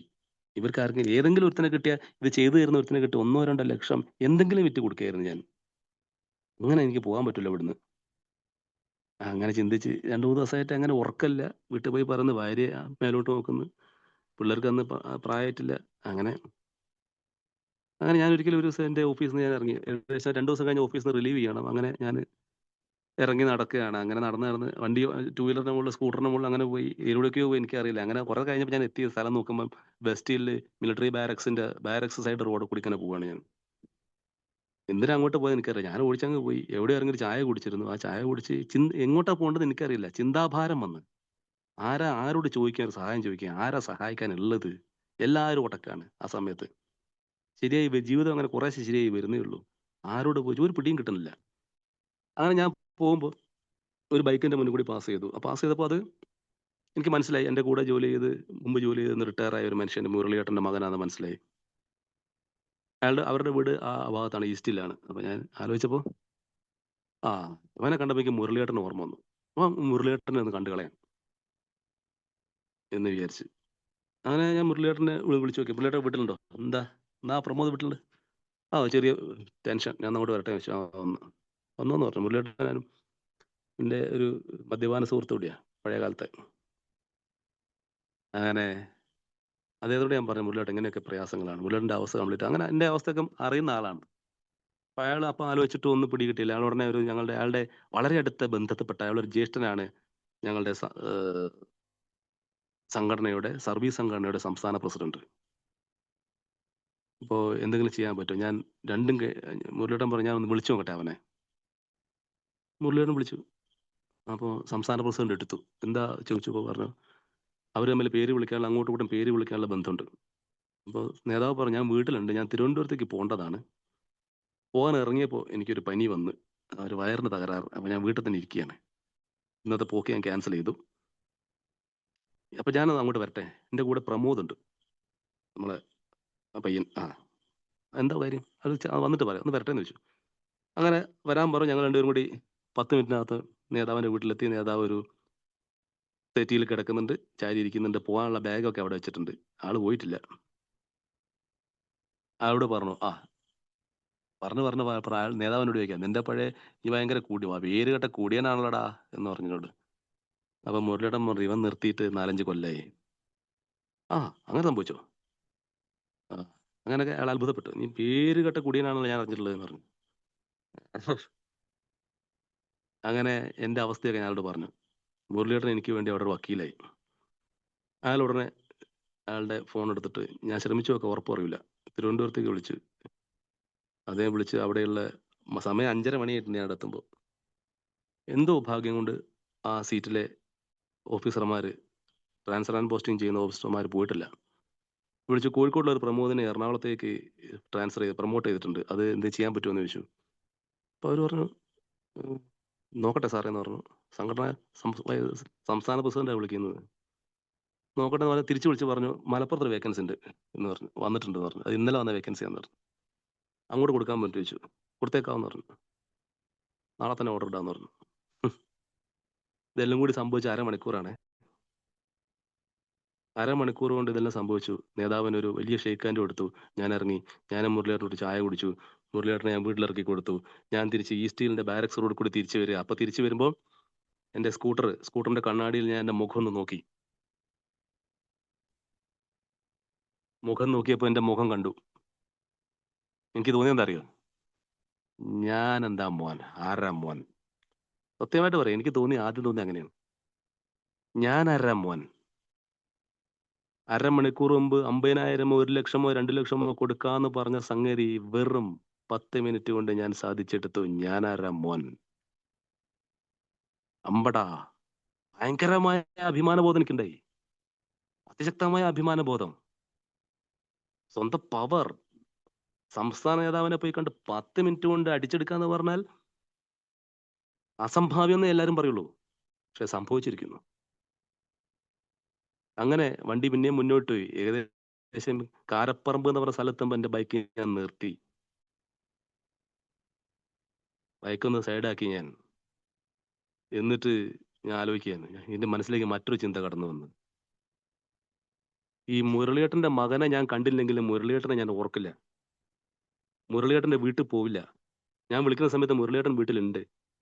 മുരളിയേട്ടൻ സംസ്ഥാന പ്രസിഡന്റിനെ വിളിക്കുമ്പോൾ അയാൾക്ക് വയറ്റിളക്കം പനിയായിട്ട് വീട്ടിൽ കിടപ്പാ. ട്രെയിൻ പോയി. തിരുവനന്തപുരത്ത് പോകാൻ പോവാ. 6:20 ട്രെയിനിന് തിരുവനന്തപുരത്ത് കോഴിക്കോട് നിന്ന് കയറാൻ വേണ്ടി 5-5:15 വീട്ടിൽ നിന്ന് ഇറങ്ങേണ്ട മനുഷ്യനാണ്. പക്ഷേ അയാൾ പോയില്ല. അവിടെ ആൾ കിടപ്പുണ്ടായിരുന്നു. അയാൾ തിരുവനന്തപുരത്തേക്ക് വിളിക്കുമ്പോൾ 5 മണിക്ക് ഓഫീസ് വിടേണ്ട സ്റ്റാഫിൽ പലരും ഓഫീസ് വിട്ടിട്ടില്ല. 5:30 വരെ എന്തോ കാരണവശാൽ അവിടെ ഉണ്ടായിരുന്നു. ഇതിന്റെ ഒക്കെ ക്രെഡിറ്റ് ഞാൻ എടുക്കണോ? ഇതിന്റെ എല്ലാം ഗമ ഞാൻ എടുക്കണോ? ഇതിന്റെ എല്ലാം പിന്നിൽ ഞാനാണോ? ഞാനല്ലല്ലോ. ഞാനല്ലല്ലോ എന്ന് ഒരു മിന്നൽ എന്റെ തലക്കടിച്ച്. ഇതൊന്നും എന്റേതല്ല. ഈ സൃഷ്ടി ഇപ്പൊ സംഭവിച്ചിരിക്കുന്ന ഈ അരമണിക്കൂർ കൊണ്ട് സംഭവിച്ചിരിക്കുന്ന എന്റെ ജീവിതത്തിൽ വന്ന വലിയ മാറ്റം ഉത്തരവാദി ഞാനോ? പക്ഷെ അതിന് തൊട്ടു മുമ്പ് ചിന്തിച്ചത് ഞാൻ ആരാ മൂവെന്നാ ഞാൻ ചിന്തിച്ചത്. പക്ഷെ അതേ ഞാൻ തന്നെ മിനിറ്റുകൾക്ക് എന്റെ ചിന്ത മാറി. ഇതിനൊന്നും ഉത്തരവാദി ഞാനല്ല. ഈ ഇപ്പൊ സംഭവിച്ചിരിക്കുന്ന ഈ മാറ്റങ്ങളുടെ ഉത്തരവാദി ഞാനല്ല. എനിക്ക് ചെയ്യാൻ പറ്റാതിരുന്ന, ഞാൻ അന്ധാളിച്ചു പോയ, ഞാൻ പേടിച്ചിരുന്ന, അല്ലെങ്കിൽ ഞാൻ എനിക്ക് വേണ്ടി ചെയ്യാൻ പറ്റാതിരുന്ന കാര്യങ്ങൾ വേറെ ആരൊക്കെയോ എനിക്ക് ചെയ്തു തന്നു. എന്തൊക്കെയോ ഒരു ഫോഴ്സിന്റെ ബലത്തില് എന്തൊക്കെയോ നന്മയുടെ പേരിൽ പലരും അതിനകത്ത് ഇടപെട്ടു. ഇതിന്റെ ക്രെഡിറ്റ് ഞാൻ എടുക്കണോ? അപ്പോ അവസാനിപ്പിക്കുമ്പോ ഒറ്റ കാര്യം പറയുന്നുള്ളൂ. ഇതൊരു ഭൗതിക സാഹചര്യത്തിൽ വിശദീകരിച്ചത് കൊണ്ട് തെറ്റിദ്ധരിക്കരുത്. കാരണം അത് മനസ്സിലാക്കാൻ എളുപ്പം ആവാൻ വേണ്ടിയാണ് ആ ഒരു ഭൗതിക സാഹചര്യത്തിലേക്ക് അതിനെ കൊണ്ടുപോയത്. ഞങ്ങൾക്ക് സ്വയം ചെയ്യാൻ കഴിയാതിരുന്ന കാര്യങ്ങൾ ദൈവം ഞങ്ങൾക്ക് വേണ്ടി ചെയ്യുന്നു എന്ന് പെട്ടെന്ന് ബോധ്യപ്പെടുന്നു. അവിടെ പെട്ടെന്ന് ബോധ്യപ്പെടുന്നു എന്ന ആ വാചക ഭാഗത്തിന് വലിയ പ്രാധാന്യമുണ്ട്. നമുക്കിത് പെട്ടെന്ന് തന്നെ റെക്കഗ്നൈസ് ചെയ്യാൻ പറ്റുന്നുണ്ട്. അങ്ങനെ അതാണ് ആ വാഗ്ദാനത്തിന്റെ അർത്ഥം. അപ്പൊ എനിക്ക് എന്റെ മനസ്സ് വഴി തെറ്റിപ്പോയ പോലെ, ഒന്ന് വഴി തെറ്റിപ്പോയി, ഞാനാണ് ഇതിന്റെ പിന്നിൽ നിന്ന് എനിക്ക് തോന്നിപ്പോയ പോലെ ചിലപ്പോൾ തോന്നിയാൽ പോലും പെട്ടെന്ന് തന്നെ തിരിച്ചു വരാൻ പറ്റും. നമുക്ക് ചെയ്യാൻ പറ്റിയ നമുക്ക് വേണ്ടി നമ്മൾ ബുദ്ധിമുട്ടിയ പല സാഹചര്യങ്ങളിലും ദൈവം നമുക്ക് വേണ്ടി ഇടപെടുന്നുണ്ട് എന്ന് നമുക്ക് പെട്ടെന്ന് തിരിച്ചറിയാൻ പറ്റും. അത് ബോധ്യപ്പെടുന്നു. അങ്ങനെ ബോധ്യപ്പെടണമെങ്കിൽ നേരത്തെ പറഞ്ഞ ആ ദൈവത്തിന്റെ ഫ്ലോ, ഒഴുക്ക്, ദൈവബോധം, ഒരു ഗോഡ് കോൺഷ്യസ് നമ്മളിൽ എപ്പോഴും അണയാതെ ഉണ്ടായിരിക്കും, ഉണ്ടായിരിക്കണമല്ലോ. അതുകൊണ്ടാണല്ലോ ആ ഒരു തിരിച്ചറിവ് നമ്മളിലേക്ക് കടന്നു വരുന്നത്. ഡിയർ ഫ്രണ്ട്സ്, ഈ വാഗ്ദാനങ്ങൾ കേവല വാഗ്ദാനങ്ങളല്ല. ഒരുപാട് ഡെപ്തിലേക്ക് നമുക്ക് കൊണ്ടുപോകാം, നമ്മൾക്ക് സ്വയം കൊണ്ടുപോകാൻ പറ്റുന്ന അർത്ഥതലങ്ങളുള്ള വലിയ ഒരു എന്താണ് പറയുക, ഒരു വലിയ സംഭാവന നമുക്ക് കിട്ടിയ വലിയൊരു അനുഗ്രഹമാണ് ഈ വാഗ്ദാനങ്ങൾ. അപ്പോൾ അധികം സമയം എടുത്തുപോയി, സോറി. നിങ്ങളോട് എന്നെ ശ്രമിച്ച നിങ്ങളോട് എല്ലാവരോടും എൻ്റെ സ്നേഹവും നന്ദിയൊക്കെ അറിയിച്ചുകൊണ്ട് നിർത്തുന്നു.